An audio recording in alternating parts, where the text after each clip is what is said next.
श्रीमान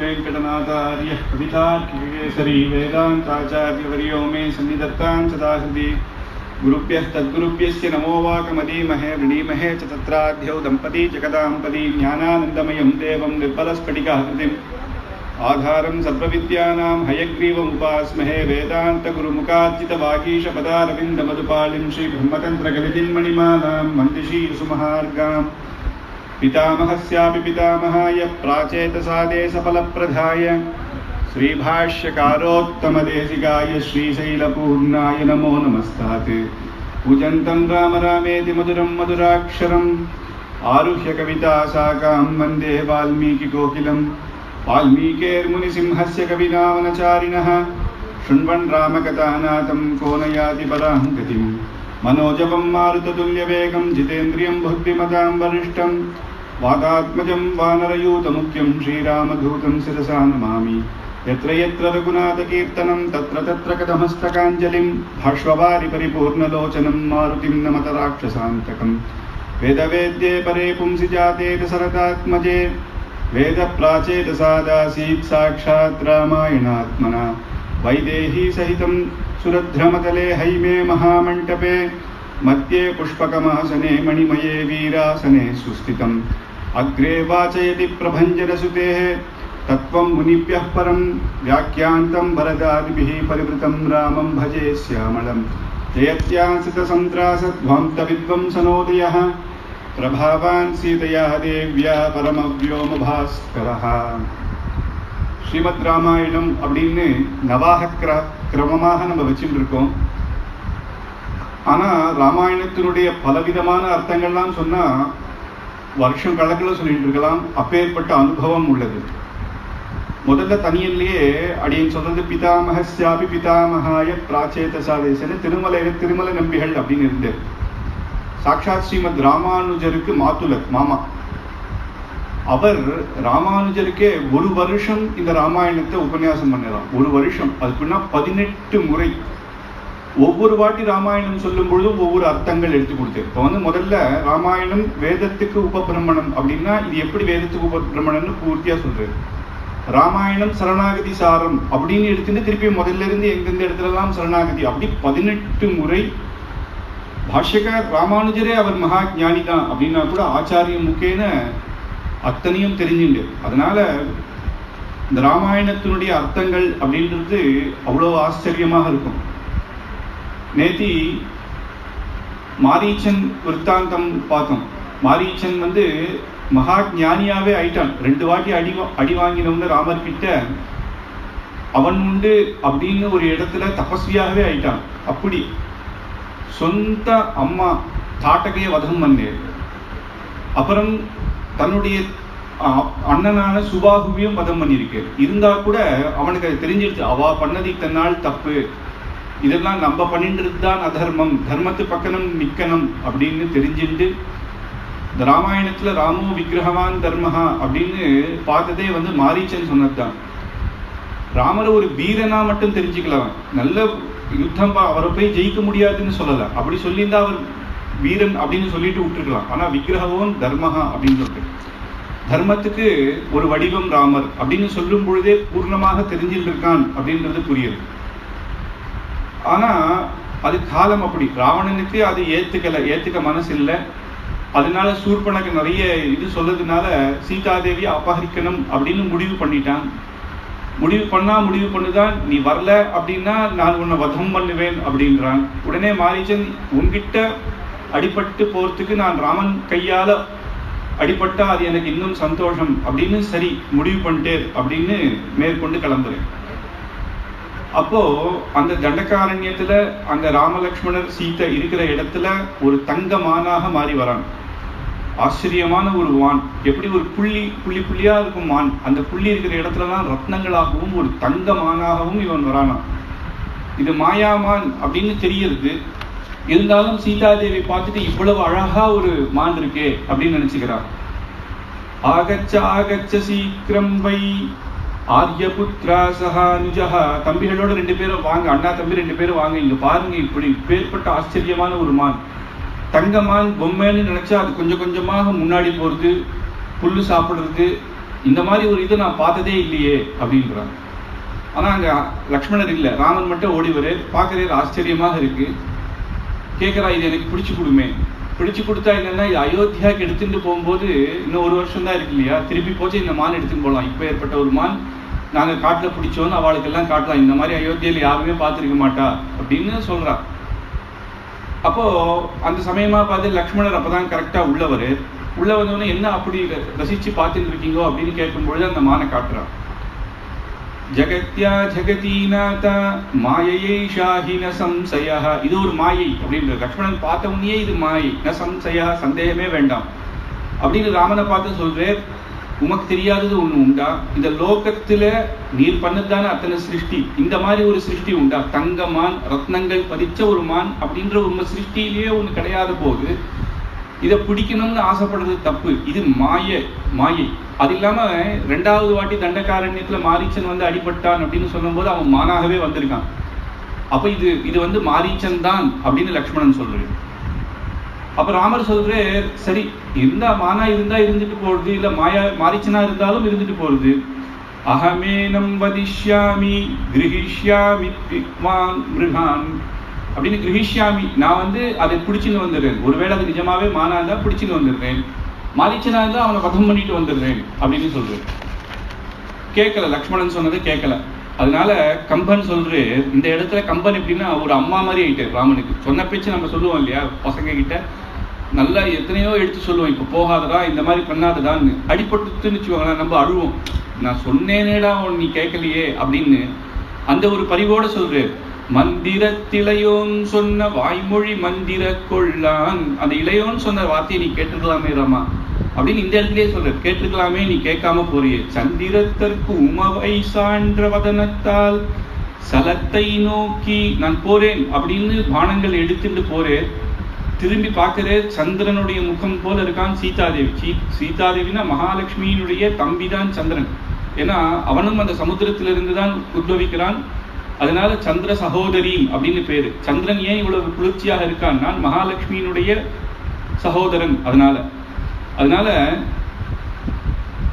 அப்பேற்பட்ட சந்திர வதனத்தாளா இருக்கா. அந்த நோக்கி அவர் திரும்பி பார்க்கும் பொழுது எப்படி இருக்குன்னா, சிந்துர பவள செவ்வாய் முருவலன் அப்படின்னு ராமன் வர்ணிக்கிறார். கடைசியா அவருடைய உதடுகள்லாம் பவளம் போல அந்த அழகா அப்படி சிரிச்சு, இந்த மானை நான் பிடிச்சிட்டு வரேன் அப்படின்ற மாதிரி கம்பீரமான ஒரு சிரிப்பு.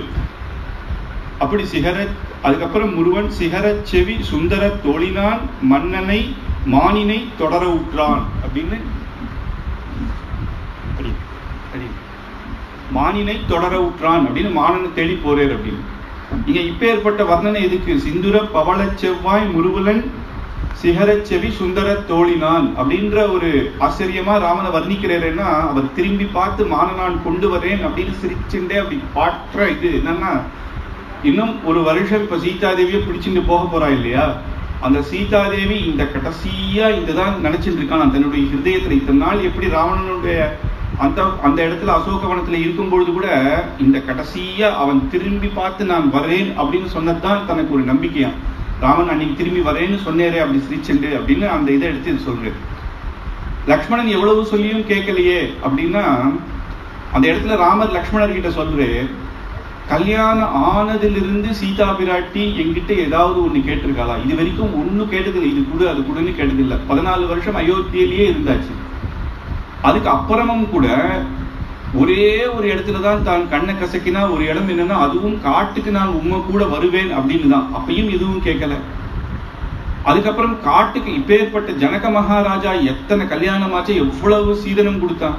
என் சீதனத்தை எனக்கு தனியா பிரிச்சு கொடுத்துரு, நான் ஏன் காட்டுல இருக்கணும், அந்த சீதனத்தை வச்சு நான் 14 வருஷம் என்ன பார்த்துக்கிறேன்னு சொல்லியிருக்கலாம். அப்படியும் சொல்லல. கோசல தேசத்து தான் உங்களுக்கு பாதி உண்டாமே, கௌசல்யாவுடைய இதுதானே, அப்ப நீங்க ஏன் பாதி கேட்க கூடாது அப்படின்னும் எடுத்து சொல்லல. எதுவுமே சொல்லாம ஒரே ஒரு இடத்துல என் பின்னாடி வந்தாள். இங்கேயும் வந்து 14 வருஷம் இந்த காட்டுல 13 வருஷமாக கஷ்டப்படைச்ச கூட ஒரு நாள் எனக்கு இது வேணும், புடவை வேணும், அது வேணும்னு கேட்டதே இல்லை. நானும் ஒரு நாளாவது சீதாதேவி ஏதாவது கேட்பா, நான் அவளுக்கு வாங்கி தரணும்னு நினைச்சேன். இதான் முதல் முறையாக, அதுவும் ஒரு அல்பமான கேட்கிறா. இதை கூட நான் வாங்கி தரலன்னா இப்ப நான் எதுக்கு ஒரு புருஷன் அப்படின்னு சொல்றேன். அதனால நான் போறேன், என்னை பத்தி நீ கவலைப்படவானா. இப்ப நான் போறதுக்கும் இதுக்கு முன்னாடி இருக்கிறதுக்கும் வித்தியாசம் இருக்கு. ஏன்னா 14,000 ராட்சசர்களை வதம் பண்ணியாச்சு. அவளுக்கு சொந்தக்காரான்னு யாரோ ஒருத்தர் இருப்பா. அதனால சீதாதேவியை ஜாக்கிரதையாக நீ பார்த்துக்கணும். லக்ஷ்மணா, நீ இங்க இரு, என்ன ஆனாலும் நீ வராத. ஏன்னா ஒண்ணுமே இல்லை இல்லையா, என்னைக்காக எவராவது ஒருத்தர் வந்து நம்மளோட ஏன் இந்த மாதிரி பண்ணேன்னு திருப்பியும் பழித்திக்க வருவா.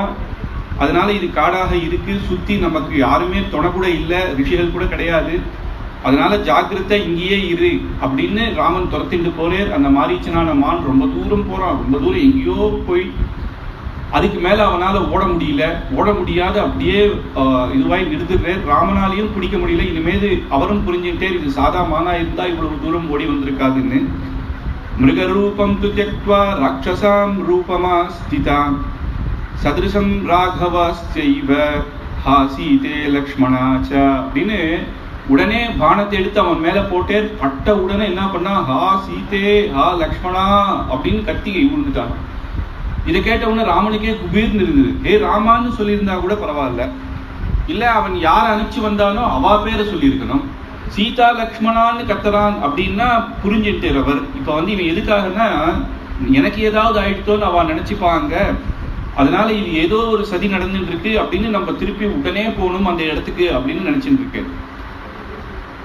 அந்த பக்கமா பார்த்து இங்க என்ன ஆச்சுன்னா, அதுக்கு சீதா அந்த ராமா ஹே லக்ஷ்மணா ஹே சீதான்னு கேட்ட உடனே ராமருக்கு ஏதோ ஆயிடுச்சோ அப்படின்னு பதட்டத்துல லக்ஷ்மணன் கிட்ட ஓடி போறா. லக்ஷ்மணர் அவர் பாட்டுக்கு அவர் காரியத்தை பார்த்துட்டு இருக்கு. லக்ஷ்மணா, உனக்கு இந்த கேட்கலையா அப்படின்னு. அது ஏதாவது இருக்கும், அண்ணாலாம் இந்த மாதிரி கத்த மாட்டார். அண்ணா மாதிரி யுத்தம் பண்றவா 14,000 ராட்சசர்களோட யுத்தம் பண்ணிருக்கே, இந்த மான் என்ன பண்ணிடும் அப்படிங்கிற. சீதைக்கு பொறுக்கல, இவ்வளவு தூரம் கத்துறார், நீ எதுவுமே பண்ணாம இருக்கியே அப்படிங்கிற. இல்ல அண்ணா சொல்லிட்டா அவருக்கு ஒன்னும் ஆகாது மம்மி, நீ கவலைப்படாத அப்படிங்கிற. அதுக்கும் மேல சொன்னப்போ, உனக்கு கொஞ்சம் கூட பரிவு இல்லையா, நீ இவ்வளவு திருப்பி அண்ணா அண்ணான்னு ஓடி வந்துட்டு காட்டுல கத்துறேர், அதனால கூட ஒரு பரிவு இல்லாம நீ இருக்கியே அப்படிங்கும் பொழுது, பன்னகாசுர கந்தர்வ தேவ மனுஷ்ய ராட்சசைஹி அசக்கியஸ்த்வா வைதேஹி பக்தா ஜேதுன சம்சய அப்படின்னு, கந்தர்வன் தேவன் மனுஷன் ராட்சசன் யாரு வந்தாலும் அண்ணாவை ஒரு க்ஷணம் ஒரு அசைக்க கூட முடியாது. நீர் ஏன் கவலைப்படுற, உன்னுடைய பர்த்தா எப்பேற்பட்டவர் உமக்கு தெரியாதா அப்படின்னு லக்ஷ்மணர் சொன்ன உடனே சீதைக்கு ரொம்ப கோபம் வருது.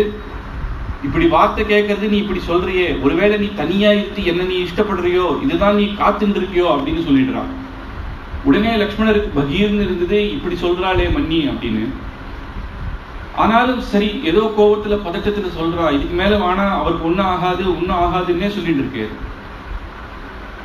அதுக்கப்புறம் திசா விஹாரஹா வைதேகீத சிந்தைத்துமர்ஹசி அப்படின்னு ரொம்ப கஷ்டப்பட்டு பரதன் காட்டுக்கு அனுப்பிச்சான். நீ காட்டுக்கு வந்து அண்ணாவை வந்து வதம் பண்றதுக்கு வந்து பெரிய பிளான், நீங்க எல்லாம் ஒன்னா போட்டு இருக்கீங்களா அப்படின்னு சொன்ன உடனே இன்னும் அவருக்கு ரொம்ப மனசு கஷ்டமாயிடுது. மன்னி, இது வந்து இந்த மாதிரி பேசுற விஷயமா, அண்ணாவுக்காக நான் எப்படி கைங்கரியம் பண்ணணும், சர்வவித கைங்கரியம் பண்ணணும்னு இங்க வந்திருக்கேன், நீ இப்படி சொல்றேரே அப்படின்னு. என்ன சொல்றேன்னா, இத்தனை நாள் நீர் ஜேஷ்ட பிராத்தா பித்ருசமஹான்னா நீ அம்மா மாதிரி, நீங்க இத்தனை நாளும் நீர் அம்மா மாதிரி தான், கௌசல்ய மாதிரி இருந்தேன். இப்போ எனக்கு எப்படி தெரியுறேன்னா கைகேயி அம்மா மாதிரி தெரியுறீங்க நீங்க அப்படின்னு. ஆனாலும் ரொம்ப இது பண்ணி, நீ ரொம்ப லக்ஷ்மணா நீ கேட்க மாட்டேன்னு சொல்ல, கோதாவரி பிரவேசியாமி வினா ராமேண லக்ஷ்மணா, கோதாவரியில இப்பவே என்னுடைய பிராணத்தை விட்டுருவேன், என் பர்த்தா இல்லாம என்னால ஒரு க்ஷணம் இருக்க முடியாது, அவர் ஆபதையில இருக்க, அவனை நீ ரட்சிக்காம இன்னும் தாமதம் பண்ணா அவருக்கு ஏதோ ஆயிடும் அப்படின்னு லக்ஷ்மணர் அஞ்சலி பண்ணி சேவிச்சுட்டு, சரி இனிமேல் ஒன்றும் பண்ண முடியாது, நான் கிளம்புறேன், ஆனா இந்த வன தேவதை எல்லாம் உண்மை காப்பாற்றட்டும் அப்படின்னு சொல்லிட்டு கொஞ்சம் தூரம் போய் நின்று பார்க்கலாம் அப்படின்னு நினைக்கிறேன். இருந்தாலும் மன்னி திட்டிக்கு போகலன்னா இன்னும் ஏதாவது கஷ்டமாயிடும் அப்படின்னு கிளம்பிடுறாரு அங்கே. மற்ற ராமாயணத்துலலாம் லக்ஷ்மணர் ரேக்கை போட்டு அதை தாண்டி வர வேணாம்னு சொல்றான். வால்மீகி ராமாயணத்துல வனதேவதைகள் எல்லாம் உன்னை ரட்சிப்பான், நீ இங்கே இரும், தைரியமாக இரும் அப்படின்னு சொல்லிட்டே கிளம்புறேன். ராவணன் பிக்ஷு ரூபத்துல அப்ப வரான், நல்ல ஒரு சன்னியாசி வேஷத்துல வந்து பிக்ஷு ரூபத்துல அந்த இடத்துக்கு வரான். உபதஸ்தேச்ச வைதேகி பிக்ஷு ரூபேண ராவணஹ, அந்த இடத்துல இது வரைக்கும் ஒரு ருஷிகள் கூட வந்தது கிடையாது. ஆனா இப்ப சீதை வந்து ஒரு பிக்ஷு ரூபத்துல வந்தா கூட அர்க்கியபாத்தியம்லாம் கொடுக்கணும் அப்படின்னா கூட எண்ணம் அங்க இல்லை. ஏன்னா அங்க ராமனுக்கு என்ன ஆச்சோ, லக்ஷ்மணன் தேடிட்டு போயிருக்கேர் அப்படின்னு கவலையிலேயே இருக்கா. அதே சமயத்துல பிக்ஷு வந்திருக்கேர், அவர் வந்து உல்லாசனம் பண்ணக்கூடாது. ராமாயணம் பூர்த்தியாவே தர்மத்தை தான் சொல்றது. அதனால என்னன்னா கலியுகம்னு வந்துச்சுன்னா நிறைய சாமியார் இருப்பா, இந்த மாதிரி திருட்டு சாமியார் இருப்பா. நம்ம தான் பார்த்து தெரிஞ்சுக்கணும் யாரு எப்படின்னு. எல்லாரையும் நம்பிட்டேன்னா அதுவும் தப்பா போயிட்டு. ஆனா சீதை என்ன பண்றா, சரி வந்திருக்கேரே. என்னன்னா துர்வாசர் ஒரு காலத்துல வரும்பொழுது இப்படிதான் சகுந்தலா துஷ்யத்தன், சகுந்தலா இப்படிதான் இருந்தாலும் துஷ்யந்தனோட இருந்து கொஞ்ச நாள் பழகி அவர் விட்டுட்டு போயிட்டேருன்னு அவரை பத்தி நினைச்சுட்டே இருந்தா. இவர் வந்தேர், இவரை கவனிக்கல, உடனே சபிச்சுட்டு போயிட்டாரு. அந்த துஷ்யத்தன் உன்னை மறந்துடுவான்னு, அந்த மாதிரி ஏதாவது சபிச்சிருவாரோ அப்படின்னு ஒரு பயத்துல தான் போய் தீர்த்தம் எடுத்துட்டு வரான். அப்போ ராவணன் கொஞ்சம் கொஞ்சமா பேச ஆரம்பிச்சார். பிக்ஷு ரூபத்துல வந்த ராவணன், இவ்வளவு அழகா இருக்கியே, நீ தேவியா தேவனா கந்தர்வியா அப்படின்னு ஒவ்வொன்னா கேட்கிறான். அவளுக்கு தெரியறது இந்த மாதிரி ஒரு சுவாமியார் பேசுற பேச்சு இவர் பேசல அப்படின்னு. அப்புறம் நீங்க யார் அப்படின்னு கேட்கிறான். நான் இந்த மாதிரி தசரதருடைய ராமர் பையன் ராமன், அவருடைய தர்ம பத்னி எல்லாம் சொல்லிட்டே இருக்கச்ச உடனே ராவணன் சொல்றானா, நீ ஏன் இங்க கஷ்டப்படுற? ராமன் சக்கரவர்த்தின்னு சொல்ற, அப்ப உன்னை எப்படி வச்சுட்டு இருக்க வேண்டியவர் இந்த காட்டுல போய் கொண்டு வந்து வச்சிருக்க. அதனால அஹம்ச ராவணோ நாம சீதா சீதே ராட்சச கணேஸ்வர லங்கா நாம சமுத்திரஸ்ய மத்தியே மம மகாபுரி. லங்கைன்னு ஒரு அற்புதமான பெரிய இதுல லங்க சமுத்திரத்து நடுவுல இருக்கிறது என்னுடைய மகாபுரி. அங்க நீ வந்தன்னா உன்னை நான் எப்படி வச்சுப்பேன், ராணி போல உன்னை நான் வச்சுப்பேன். இங்க வந்து ராமனோட கஷ்டப்பட வேண்டிய உனக்கு என்ன தலையெழுத்து, நான் உன்னை பாத்துக்கிறேன் அப்படின்னாலாம். உடனே சீதைக்கு ஒரு கோபம் வந்தது. யதந்தரம் சிம்ம சிகாலயோர்வனே யதந்தரம் ஸ்யாந்தலிகா சமுத்ரயோ யதந்தரம் வயச வைனதேயோ ததந்தரம் மத்மயூரியோ அப்படின்னு நீ என்ன சொல்ற? ராமனுடைய புஜத்திலேயே நான் தலை சாட்சி வச்சிருந்த நான் இன்னொன்னு ஒரு புருஷனை நான் நினைச்சு கூட பார்ப்பேனா? நீ என்ன நினைச்சிட்டு இருக்க? சூலத்து மேலே ஏறி நடந்துடலாம்னு நினைச்சிட்டு இருக்கியா? அக்னிய சாதாரண ஒரு துணியால வந்து அணைச்சுடலாம்னு நினைச்சிட்டு இருக்கியா? ஹாலாஹல விஷத்தை நீ குடிச்சு நீ ஜீர்ணம் பண்ணிடுவேன்னு நினைச்சிட்டு இருக்கியோ? ராமரை பத்தி உனக்கு தெரியல. ராமன் சிம்மம் எங்க, ராவணன்ற கழுதை எங்க? எதந்தரம் சிம்ம சுகாலையோ, நீ கழுத. ராமன் சமுத்திரம் எங்க, ராவணன் என்ற குட்டை எங்க அப்படின்னு சொன்னதுமே ராவணனுக்கு கோபம் வந்துதான். ஆஸ்போட்டனம் பண்ணான். ஹான் அவன் சிரிக்கச்சியே அந்த மிருகம் அந்த காடே அப்படியே நடுங்கித்தான். தேவர்கள்லாம் நடுங்கினா. அவனுடைய ஸ்வயரூபத்துடைய 10 தலையோட 20 கையோட ராட்சசன் அப்படி கை காமிச்சான். உடனே சீதாதேவியை பிடிச்சிருந்தான், தேர் ரதத்துல ஏத்தின்றான். உடனே ரதத்து மேல ஏத்தின்னு போயிட்டான். வால்மீகி ராமாயணத்துல கையை பிடிச்சு இழுத்துட்டு போனான் அப்படிதான் இருக்கு. கம்பராமாயணம்லாம் வரும்பொழுது அந்த பூமியோட பேத்து எடுத்துட்டு போனேர் அப்படின்னு. துளசி ராமாயணத்துக்கு போனா மாயா சீதையை தான் எடுத்துட்டு போனேர் அப்படின்னு பக்தர்களால ஒரு தாய் அம்மா ஜெகன்மாதாவான அம்மாவை பிடிச்சு தூக்கின்னு போயிட்டான் அப்படின்னு சொன்னா அவளுக்கே அந்த மனசு வரல. அதனால அப்படி இப்படி எழுதிண்டா. ஆனா என்னன்னா ராவணனுக்கு ஒரு சாபம் இருக்கு. அவனுக்கு என்ன சாபம்னா, எந்த ஸ்திரீயும் அனுமதி இல்லாத தப்பான வழியில அவன் தொட்டானா அவன் தலை பஸ்மமாகும் அப்படின்ற சாபம் இருக்கு. அப்ப இதுல இருந்தே இங்க என்ன தெரியுதுன்னா, அவன் வந்து அந்த காமவசத்துல தொடல. அந்த ராமனை எப்படியாவது பழித்திக்கணும் தான் இங்க இருந்து பிடிச்சிட்டு போறான். அதுக்கப்புறம் மனசு மாத்திக்கணும், மனசு மாறி சேர்த்துக்கலாமே தவிர இல்லாத ஒரு இது இல்லாம எடுத்துக்க கூடாதுன்னு அவன் சாதாரணமா தான் பிடிச்சு எடுத்துன்னு போறான். அதான் வால்மீகி மகரிஷி சொல்றது என்னன்னா, காலம் வேற. அந்த காலம் ராமாயண காலம் வேற. இப்ப இருக்கிற காலத்துல தப்பாவே யோசிக்க தோன்றதுனால அவள்லாம் மாத்தி சொன்னான். ஆனா இருந்தா கூட எல்லா பக்தர்களையும் வசந்த இதுக்கு எடுத்துட்டு போறதுன்றது நமக்கு முக்கியம். அதனால அவன் பிடிச்சு இழுத்துட்டு போறான். காட்டு மேல ஏறி ரத்தத்துல ஆகாச மார்க்கமாக போயிட்டு இருக்கான். அவன் சாரத்தி ரத்தம் ஓட்டிட்டு இருக்கான். இந்த மாதிரி ஒரு நகரம் அப்படின்னா கூட பக்கத்தாத்துல எல்லாரையும் கத்தலாம், யாராவது என்னை காப்பாத்தி ரட்சின்னு. ஒரு காடாக இருக்கு, யாரை பார்த்து நான் கத்துவேன்? அமந்திரயே ஜனஸ்தானே கர்ணிகாரன் சுபுஷ்பிதான் க்ஷிப்ரம் ராமாய சம்சத்ய சீதா ஹரதி ராவணஹா அப்படின்னு புஷ்பங்களை பார்த்துக்கிறான். கர்ணிகா புஷ்பத்தை பார்த்து, ஆஹா புஷ்பங்களே, இத்தனை நாள் நான் உன்னோட இங்க இருந்தேமே, எனக்கு வேற யாரும் இல்லை, ராமன் வந்தா சொல்ல, இந்த ராவணன் தான் சீதை ஆட்டிட்டு போனான்னு ஒரு குழு கிடைச்சா போறோம். ராமன் எங்க வேணா வந்து அவனோட யுத்தம் பண்ணுவேன். ஆனா யார் எடுத்துட்டு போனான்னு தெரியணும் இல்லை. அதனால சொல்றேன், ஹம்சகாரண்யவர்ணினாம் வந்தே கோதாவரீம் நதீம் क्षिप्रं रामाय संसत्वं सीताहरति रावण माल्यवन्तं शिखरिणं वन्दे प्रश्रवणं गिरिं क्षिप्रं रामाय संसत्वं सीताहरति रावण அப்படின்னு ஒவ்வொன்றையும் ஹம்சைகள்லாம் போர்தாம் அந்த கோதாவரி நதியில அந்த ஹம்சங்கள் எல்லாம் பார்த்து சொல்றா. ராவணன் தான் எடுத்துட்டு போனான்னு ராமர் கிட்ட சொல்லுங்கோ அப்படின்னும் கோதாவரி நதியை வந்தனம் பண்றா. இத்தனை வருஷமா உன்னை நான் சேவிச்சிருந்தேனே, ராமர் வந்தா சொல்லுங்க அப்படின்னு. பிரஸ்னவனகிரி, அங்கதான் வானரர்கள்லாம் இருக்கிற அந்த கிரி, அந்த மலையை பார்த்து சொல்றா, நீங்கள்லாம் ராமன் கிட்ட சொல்லுங்கன்னு கதறிண்டு போறாளாம். அந்த இடத்துல ஜட்டாயு, தசரதருடைய மித்திரன் அப்படின்னு அன்னைக்கு வந்தேன் இல்லையா, நான் பாத்துக்கிறேன் சீதையை, நீங்க இல்லாத போது அப்படின்னு உடனே வரையறான்.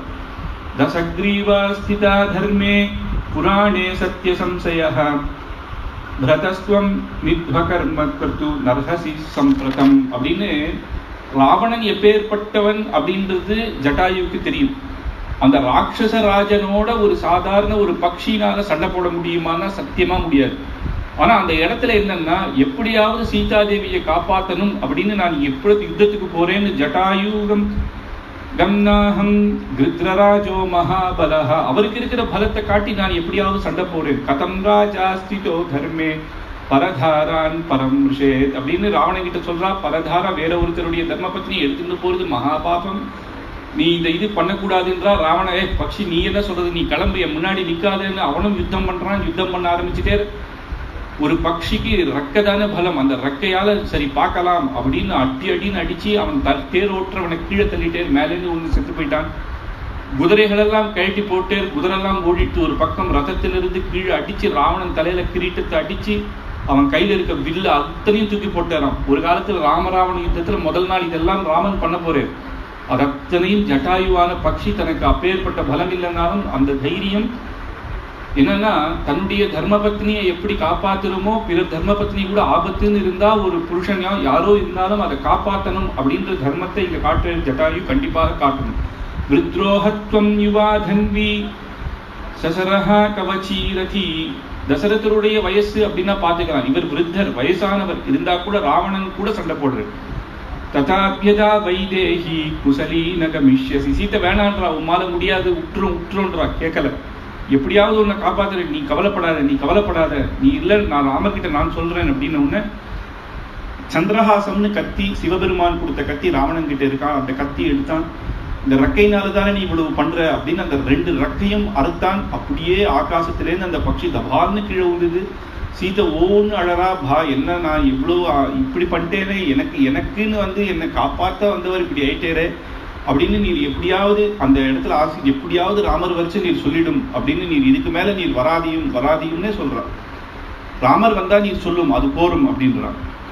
அதுக்கப்புறமும் அந்த ரத்தம் போகும் பொழுது ததர்ஷகிரி ஸ்ருங்கேஸ்தான் பஞ்ச வர்ண புங்கவாகான்னு பஞ்ச வானர புங்கவாகான்னு 5 வானரர்கள் கீழே அவ அனுஷ்டானம் பண்ணிட்டு இருக்கா. அதை மேலேந்து பாக்குறா. தேஷாம் மத்தியே விசாலாட்சி கைஷோயம் கனக பிரபம் அப்படின்னு தனக்கு போட்டு இருக்க நகையெல்லாம் தன் உத்திரியத்தை அந்த தலப்பை கிழிச்சு உத்தரீயம் வராரோஹா சுபான்யாபி அபராணிச்ச ஆபரணங்கள்லாம் கட்டி உமேச்ச எதிராமாய சசேயுரிதி மைதிலி அப்படின்னு எடுத்து இங்க கட்டி இங்க போட்டாலாம். அவ வந்தா ராமருக்கு இது தெரியும், இந்த வழியா போனான்னு தெரியும் அப்படின்னு அந்த வானரர்கள் அதை பிடிச்சா மேல பார்த்தா ராவணனை அவளுக்கு ஓரளவுக்கு தெரியும். ராவணன் ஏதோ பண்ணிட்டு இருக்கான் அப்படின்னு நினைச்சு விட்டுட்டான். அந்த நகையை நேர சுக்ரீவ ராஜாவுக்கு கொண்டு கொடுத்தா அவரும் எடுத்து பத்திரமா உள்ள வச்சுட்டாரு. அப்புறம் சீதையை லங்கைக்கு கூட்டின்னு போயிட்டான். எதிதம் ராஜதத்ரம் மே த்வயி சர்வம் பிரதிஷ்டிதம் ஜீவிதம் ச விசாலாட்சி த்வம் மே பிராணோ கரியசி, என்னுடைய பிராணத்துக்கும் மேல சீதை, உன்னை சும்மா கூட்டிட்டு வரலன்னு நான் சும்மா கூட்டிட்டு வரல, உன்னை பட்ட மகிழ்ச்சியாக தான் நான் கூட்டிட்டு வந்தேன். இந்த பாரு என் லங்கையை பாரு, எப்பேற்பட்ட பிரம்மாண்டத்தை பாரு அப்படின்னு ஆகாச மார்க்கமா வச்சே காட்டுறானாம். ஏதோ பாதௌ மயா ஸ்னிக்தௌ சிரோபி பரிபீடிதௌ அப்படின்னு முதல்ல தன்னுடைய ஐஸ்வர்யத்தை காட்டி மயக்க பார்க்கறான். மகாலட்சுமி ஆச்சே, மங்களம் மங்களானாம், அங்க இருக்கிற மங்களத்துக்கே தான் சொந்தக்காரியாக இருக்கும்போது இதெல்லாம் பார்த்து மயங்கரவை இல்லாவோ. உடனே காலிலேயே விழுந்துட்டானோ. ஏதோ பாதவ் மயா ஸ்னிக்தவ், காலில் விழுந்துட்டு இப்பேற்பட்ட அழகி எனக்கு கிடைக்காது, நான் உன்னை கல்யாணம் பண்ணிக்கணும் அப்படிங்கிறான்.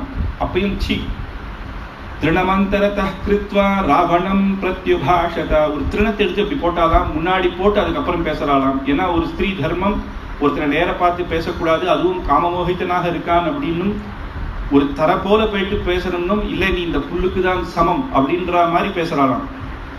ராஜா தசரதோ நாம தர்மசே துரிவாச்சலஹ சத்யசந்தஹ பிரதிஜ்ஞோ யஸ்ய புத்ரே சராகவஹ. எப்பேற்பட்ட ராஜா தசரத சக்கரவர்த்தியுடைய குமாரர் சத்யசந்தர், அப்பேற்பட்டவர். அவர் எங்க? ராமோ நாம ச தர்மாத்மா ரிஷு லோகேஷு விஸ்ருதா. இந்த லோகத்துக்கெல்லாம் ஜெகத்பதியாக இருக்கவர். இக்ஷ்வாகு குலே ஜாதஹ சிம்மஸ்கந்தோ மகாத்யுதி. ஒரு சிம்மம் போன்றவர் இக்ஷ்வாகு குல வம்சத்துல மகாவீர தௌரேயா அப்படின்ட்டு. அப்பேற்பட்டவர். லக்ஷ்மணோ சஹ பிராதா யஸ்தே பிராணான் ஹரிஷ்யதி. லக்ஷ்மணனோட சேர்ந்தும் வந்தேன்னா உங்க 2 பேரையும். அப்ப லக்ஷ்மணன் அங்க திட்டுறான், நீ என்ன இதுக்காக. ஆனா மனசுல லக்ஷ்மணன் நேர திட்டணும்னு எண்ணம் இல்லை. அங்க ராமனை காப்பாத்துனா அது முடியலையே அப்படின்னு தான் சுடு சொற்களை சொல்றாளே தவிர, அப்படி சொல்றவ இந்த இடத்துல எதுக்கு லக்ஷ்மணன் சொல்லணும்? லக்ஷ்மணனை பத்தி பெருமையா சொல்றான். லக்ஷ்மணன் ராமரும் வந்தேன்னா உன்னை லங்கையை ஒரு நிமிஷத்துல அழிச்சிருவேர், நீ எனக்கு காட்டுறியா அப்படிங்கிறான். நானே லக்ஷ்மணர் ராமர் இருக்கட்டும், நானே சிவபெருமான் எப்படி மன்மதனை புசுக்கினேரோ உன்னை என்னால இந்த புல்லுத்தமா புசுக்கிட முடியும். ஆனாலும் சயித்வாது ஹதசங்கே ஜனஸ்தானே யதாகரஹா. என் ராமன் உன்னுடைய அதே 14,000 ராட்சசர்களை ஒரு 1.5 மணி நேரத்துல எப்படி வதம் பண்ணேன்னு உனக்கு தெரியாதா? தெரியாம நீ என் மேல என்னை இழுத்து நீங்க வந்துட்ட, இதுக்காக நீ பட போற அப்படின்னு சொல்றான். உடனே அவனுக்கு கோபம் வருது. சுடுமைதிலி மத்வாக்கியம், என்னுடைய வாக்கியத்தை கேளு. மாசான் துவாதச பாமினி அப்படின்னு 12 மாசம் உனக்கு டைம் தரேன். இந்த 12 மாசத்துல நீ உன் மனசை மாத்திக்கோ, என்ன கல்யாணம் பண்ணிக்கோ, இல்லைன்னா உன்னை நான் வெட்டி போட்டுருவேன் அப்படின்னு சொல்லிட்டு அசோகவனி மணிகா மத்தியே மைதிலி நியதாவியா அப்படின்னு அசோகவனம் அப்படின்றதுல ராவணனுக்கு ரொம்ப ஒரு பிடிச்ச இடமா. அந்த மாதிரி ஒரு அற்புதமான நந்தவனத்தை கட்டி வச்சிருக்கான். அந்த நந்தவனத்தினுடைய இதெல்லாம் சுந்தரகாண்டத்துல வரும் ஆச்சரியமா. அப்பேற்பட்ட நந்தவனம். அந்த இடத்துல சீதாதேவியை வச்சு 4 ராட்சசிகளை சுத்தி வச்சு இவளை எப்பயுமே இம்சை பண்ணி சொல்லிட்டே இருங்கோ, என்ன கல்யாணம் பண்ணிக்கிறதுக்கு சொல்லிட்டே இருங்கோ அப்படின்றான். இந்த பக்கம் இப்படி ராமர் இப்படி திரும்பி வந்துட்டு இருக்கே, அவசரமா ஓடி வந்துட்டு இருக்கே. அங்க என்ன ஆச்சோ, இவன் வேற இப்படி கத்திட்டானே அப்படின்னு அந்த இடமா பார்த்து லக்ஷ்மணர் அண்ணான்னு வந்தவொன்னு, லக்ஷ்மணனை பார்த்தவொன்னு இன்னும் பயம் வந்துடுது. ராட்சசாம் மிருகரூபேண சரந்தியா காமரூபிணிம் நிஹதா ராமோ மாரீச்சா த்ருணு பதிர் நிவர்த்ததே அப்படின்னு இவர் போட்ட பானத்தினுடைய அவன் செத்த உடனே அவன் அப்படியே மாரீச்ச ரூபமாக வந்தானான். அவனை வதம் பண்ணிட்டு திரும்பி வரும்போது அனேன குரோத வாக்கியேன மைதிலி நிஷதோ பவான். ஏன் லக்ஷ்மணா நீ ஏன் இங்க வந்த, நீ ஏதுக்கு வந்த, உன்னை நான் உடவானான்னு சொன்னேனே அப்படின்னு சொல்றேன். இந்த மாதிரி எல்லாம் சீதாதேவி சொன்னா அப்படின்னு ஒவ்வொருத்தையும் சொல்லிட்டு இருக்கேன். அனேன குரோத வாக்கியேன அப்படின்னா ஸ்திரீகள்னா அந்த கஷ்டத்துல இப்ப ஏற்பட்ட வார்த்தைகள் சொல்லுவா. இத ஒரு பொறுப்பட்டா எடுத்து நீ வரலாமா? இப்போ அங்க என்ன ஆச்சோ அப்படின்னு சொல்லி நஹிதே பரிதுஷ்டாமி பக்த்வா யதசி மைதிலி. நீ என்ன சொன்னாலும் எனக்கு இது ஏற்புடையதாக இல்லை. நீ மைதிலி சீதாதேவியை தனியா விட்டுட்டு வந்திருக்க கூடாது, நீ பெரிய தப்பு பண்ணிட்ட, இதுக்கான கஷ்டத்தை இப்ப நம்ம அனுபவிக்க போறோம் அப்படின்னு சொல்லி ஓடி போரு. அங்க போனா அந்த இதுல எடுத்து பாக்குறேன், வெளியில ஒண்ணுமே இல்லை. போட்ட அரிசிகள் அப்படியே இருக்கு. இந்த பக்கம் வந்தா அந்த நெருப்பு அப்படியே கொதிச்சுட்டே இருக்கு. போட்டதெல்லாம் அந்த புடவெல்லாம் அப்படியே இருக்கு. ஐயோ சீத்தை காணும்னு பின்னாடி பக்கம் தேடுறேன். லக்ஷ்மணா நீ இந்த பக்கம் போய் தேடுன்னு பூர்த்தியா அங்க இல்ல. சரி என்ன அப்படின்னா, சரி ஒருவேளை அண்ணா அந்த பக்கமா போயிருக்கலாம், போய் பார்க்கலாம் அப்படின்னு போறான்.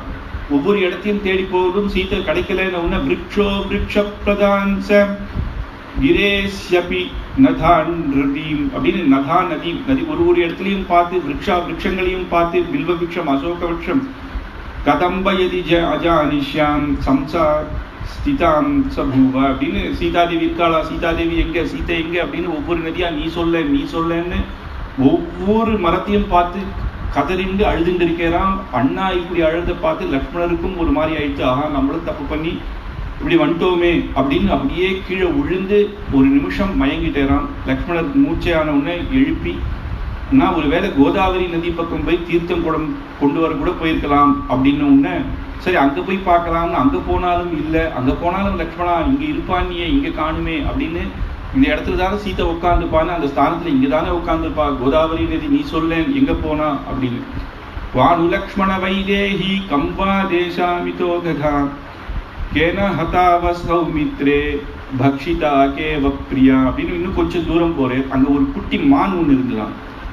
அந்த மான் என்ன பண்ணித்தான், மான் கிட்ட போய் கேட்கிறார், சீதாதேவி எங்க பாத்தியா அப்படின்னா அது என்ன பண்ணித்தான், ஒரு கோடி பிடி போட்டு ஒரு சைடா பார்த்து இந்த இப்படி இப்படி இப்படின்னு சொன்னால கோடு போடுறது. சரி, இந்த பக்கமா போயிருக்குன்றது காட்டுற, இந்த பக்கம் யாரோ போயிருக்கான்னு காட்டுறதே அப்படின்னு அதுவும் பின்னாடி போறேன். அந்த வழியாவே போகும் பொழுது பெரிய பெரிய அச்சு இருக்கு. சீதாதேவி காலனுடைய அடையாளமும் இருக்கு, பின்னாடியே பெரிய அடையாளம் இருக்கு. பார்த்தா இது ராட்சசன் தான் வந்திருக்கணும். ராட்சசன் தான் வந்தாங்க. சீதாதேவி எடுத்துட்டு போறதுக்கான காரணம் என்ன? ராட்சசர்கள் சும்மா ஒரு மனுஷன் எடுத்துட்டு போனா சாப்பிடதான். ஆஹா, கொன்னுட்டுருப்பாளே தன்னாய்க்கு அப்படின்னு ரொம்ப கதறி கதறி அப்படியே உழறு. நான் என்ன பாப்பியோ, சோகே ந சோகே ஹி பரம்பரையா மமேதி விதான் ஹிருதயம் மனஸ்யா. ஒரு மனுஷனுக்கு சோகம் வரும்னு நான் கேள்விப்பட்டிருக்கேன். சோகேன சோகே பரம்பரையா, அடுத்தடுத்தது சமுத்திரத்துல எப்படி அலைகள் வருமோ இப்பேற்பட்ட சோகம் ஒருத்தனுக்கு வருமா? அதுக்கு நான் என்ன பாவம் பண்ண? நமத்ரிதோ துஷ்டகிருத கர்மகாரி, என்ன பாவம் பண்ண? சத்தியம் 14 வருஷம் அப்பா சொன்ன வார்த்தையை காப்பாத்தணும்னு நினைச்சது ஒரு தப்பா? தத்யா மத்யா பதிதோ விபோக துக்கேன துக்கம் அப்படின்ட்டு ராஜ்ய பிராணசா, ராஜ்யம் போச்சு முதல்ல. ஸ்வஜனை வியோகா, அடுத்தது ஸ்வஜனத்தினை விட்டுட்டேன். ராஜ்யம் போனாலும் பரவாயில்ல, அயோத்தியிலே இருந்திருந்தேன்னா நம்மளுடைய சொந்தக்காரர் மக்களோட இருந்திருக்கலாம், அந்த மக்களையும் விடுற மாதிரி ஆயிடுத்து. அடுத்தது பித்ருன் வினாசோ, அப்பா போயிட்டே, அப்பா போனே இப்ப ஜனனி வியோகா, அடுத்தது பாரிய போயிட்டா. இப்படியா ஒரு மனுஷனுக்கு ஒரு சோகம் வரும்? நான் என்ன பாவம் பண்ணேன் அப்படின்னு சூரியன் 2 தேவதைய கூப்பிடுறேன் இந்த இடத்துல. ஏன்னா பிரத்யக்ஷமான தெய்வம் அப்படின்னா ஒரு கோவில் கூட போவானாம், ஆத்து வாசல்ல வந்தா சூரிய பகவான் தான் இருக்கு. சூரிய பகவான் பிரத்யக்ஷ தெய்வமாக இருக்கு. அதனால அவர்கிட்ட கேட்கிறேன், ஆதித்யாவே லோக கிருதக்ஞா லோகஸ்ய சத்யன்ருதர்மசி அப்படின்னு மம பிரியா சக்வாகதா, எங்க இருக்கா என்னுடைய பிரியை, எங்க இருக்கா சூரிய பகவானே, உமக்கு தெரியாத இருக்குமா அப்படின்னு. அடுத்தது வாயு, வாயு இல்லாத இடமே இல்லை. பிராணம், பஞ்ச பிராணத்துக்கும் பூத்தமான வாயு கேட்கிறேன். 2 பேருமே சமாதானம் சொல்லலை. இந்த இடத்துல தர்மம் என்ன அப்படின்னா, எல்லாரும் அவாவாளுக்கு பிடிச்ச இஷ்ட தெய்வத்தை பிரார்த்தனை பண்றான். பிரார்த்தனை பண்ண உடனே தெய்வம் பேசும்னு இல்லை, ஏன்னா நம்ம பக்திக்கு எவ்வளவோ அவ்வளவுதான். ஆனா பிரார்த்தனை இன்னைக்குமே வீணாகவே ஆகாது. ஏதோ ஒரு நாள் அவ அந்த பலனை கொடுப்பா, சத்தியம் அப்படின்னு காட்டுறது. இந்த இடத்துல எந்த 2 தெய்வத்தை கூப்பிட்டேர் அப்படின்னா சூரியனையும் வாயு பகவானையும். சீதாதேவி பின்னால கிடைக்க போறா. எதனால அப்படின்னா வாயு பகவான், வாயுனுடைய அம்சமான ஹனுமார்னாலதான் கிடைக்க போறா. அப்படின்னா இவர் கஷ்டத்தை உடனே பேசல, ஆனா அதை பார்த்துட்டு தான் இருக்கா. எந்த ஒரு பிரார்த்தனையும் யாருக்கும் வீண் போகாதுன்னு. அடுத்தது சூரிய பகவானை கூப்பிடுறேன்னா சூரிய பகவானுடைய அம்சம்தான் நம்ம சுக்ரீவ மகாராஜா. சுக்ரீவனுடைய மகாராஜா சக்கியமை வாலி வதம் பண்ண உடனேதான் அத்தனை வானரப்படைகளோட இவர் போய் யுத்தம் பண்றது. இப்ப இவா 2 பேர் இல்லைன்னா சீதாதேவி மீட்டிருக்கிறது அவ்வளவு கஷ்டம். அப்படி இந்த தேவர்களே காப்பாற்றுவா அப்படின்னு இவர் சாட்சாத் இவாளையே படைச்ச தெய்வமாக இருந்தா கூட தர்மம்னு காப்பாற்றணும் பொழுது அந்தந்த தேவதைகளுக்கு அந்தந்த சமயத்துல பலன் இவாளுக்கு இந்தந்த சக்தியை கொடுக்கணுன்றது பகவான் ஏற்படுத்தி வச்சிருக்கு. அவளால கொடுக்க முடியாதுனாலும் அந்தர்யாமியான பகவான் அதை நமக்கு அனுகிரகம் பண்ணுவேர் அப்படின்றது இங்க தெரியுது. ராமர் தட்சிண திசையாக அந்த மான் காட்டுது, அந்த வழியா திருப்பி போறார். அதுக்கப்புறம் பார்த்தா கர்த்தாரமபி லோகானாம் சுரே கருணவே தினம் ஆக்ஞான், உடனே அவர் கோபம் வருது. சர்வே பூதானி லக்ஷ்மணா, இந்த தெய்வங்களை கேட்கிறேன், ஒரு சாதாரண மான் கூட எனக்கு அது பேச தெரியாத ஒரு மான் ஒரு வழியை காட்டுறது. இந்த தெய்வங்கள் எனக்கு ஒண்ணுமே சொல்ல மாட்டேங்கிறது. சத்தியம் அப்படின்னா ஒருத்தன் நாட்டுல சத்தியம் பண்ணிட்டு இருந்தா அவன்னா எல்லாருக்கும் இழப்பமா? அப்போ ராவணன் மகா அசுரன்னா அதர்மம் பண்றவன் கிட்ட பயம் என்ன? அப்ப தர்மம் பண்றவாளெல்லாம் இந்த மாதிரி இவனால் லாய்க்கு இல்லைன்னு என்ன நினைச்சிட்டாளா? இப்ப நான் என்ன பண்றேன் பேர் சர்வ தெய்வங்களையும் இப்ப நான் திரிலோகான் அப்படின்னு நாசயாமி ஜெகத் சர்வம் திரைலோக்கியம் சச்சயச்சாம் அப்படின்னு நீ பானத்தை எடு. இப்ப நான் என்ன பண்றேன், என்னுடைய பானத்தினால இந்த 3 லோகத்தையும் நான் அழிக்க போறேன் அப்படிங்கிறான். உடனே லக்ஷ்மணன் அங்கேருந்து அண்ணாவினுடைய கோபத்தை பார்த்து இவர் அழிக்கக்கூடியவர்னு தெரிஞ்சும் காலில் விழுந்துட்டேராம். சந்திரனே சுட்டு போன மாதிரி இருந்துதான் அந்த கோபத்துல எல்லா தேவர்களும் பயந்து நேர பிரம்மா கிட்ட போறான். நான் என்ன பண்றது, இப்படி கேட்கிறதே, இப்ப என்ன பண்றதுன்றா. இதெல்லாம் லீலை தான், பகவானுடைய லீலை. இப்போ ராவண சம்ஹாரத்துக்கு சீக்கிரம் நாள் குறிச்சாச்சு. பெரிய மகா பாபத்தை பண்ணிட்டான் சீதாதேவி, அவன் தொட்டிருக்க கூடாது. இதுல இருந்தே தெரியுது ராவண வதம் நிச்சயம்னு. அதனால நீங்க எல்லாம் ராமநாம ஜபம் பண்ணிட்டு இருங்கோ அப்படின்ட்டு அவர். சந்திரே லக்ஷ்மி பிரபா சூயைஹி கதித்வயா பூமி க்ஷமா அப்படின்னு பூமியே கூட க்ஷமா பொறுத்துட்டு இருக்கிற பூமி கூட ராமருடைய கோபத்தை பார்த்து பிரளயம் வந்ததுதான் மாதிரி இருக்கான். அப்போ லக்ஷ்மணர் சொல்றாராம், தெய்வங்களே பயந்து இருக்கு ராவணன் கிட்ட, உம்மகிட்ட தான் வந்து சரணாகதி பண்ணான்.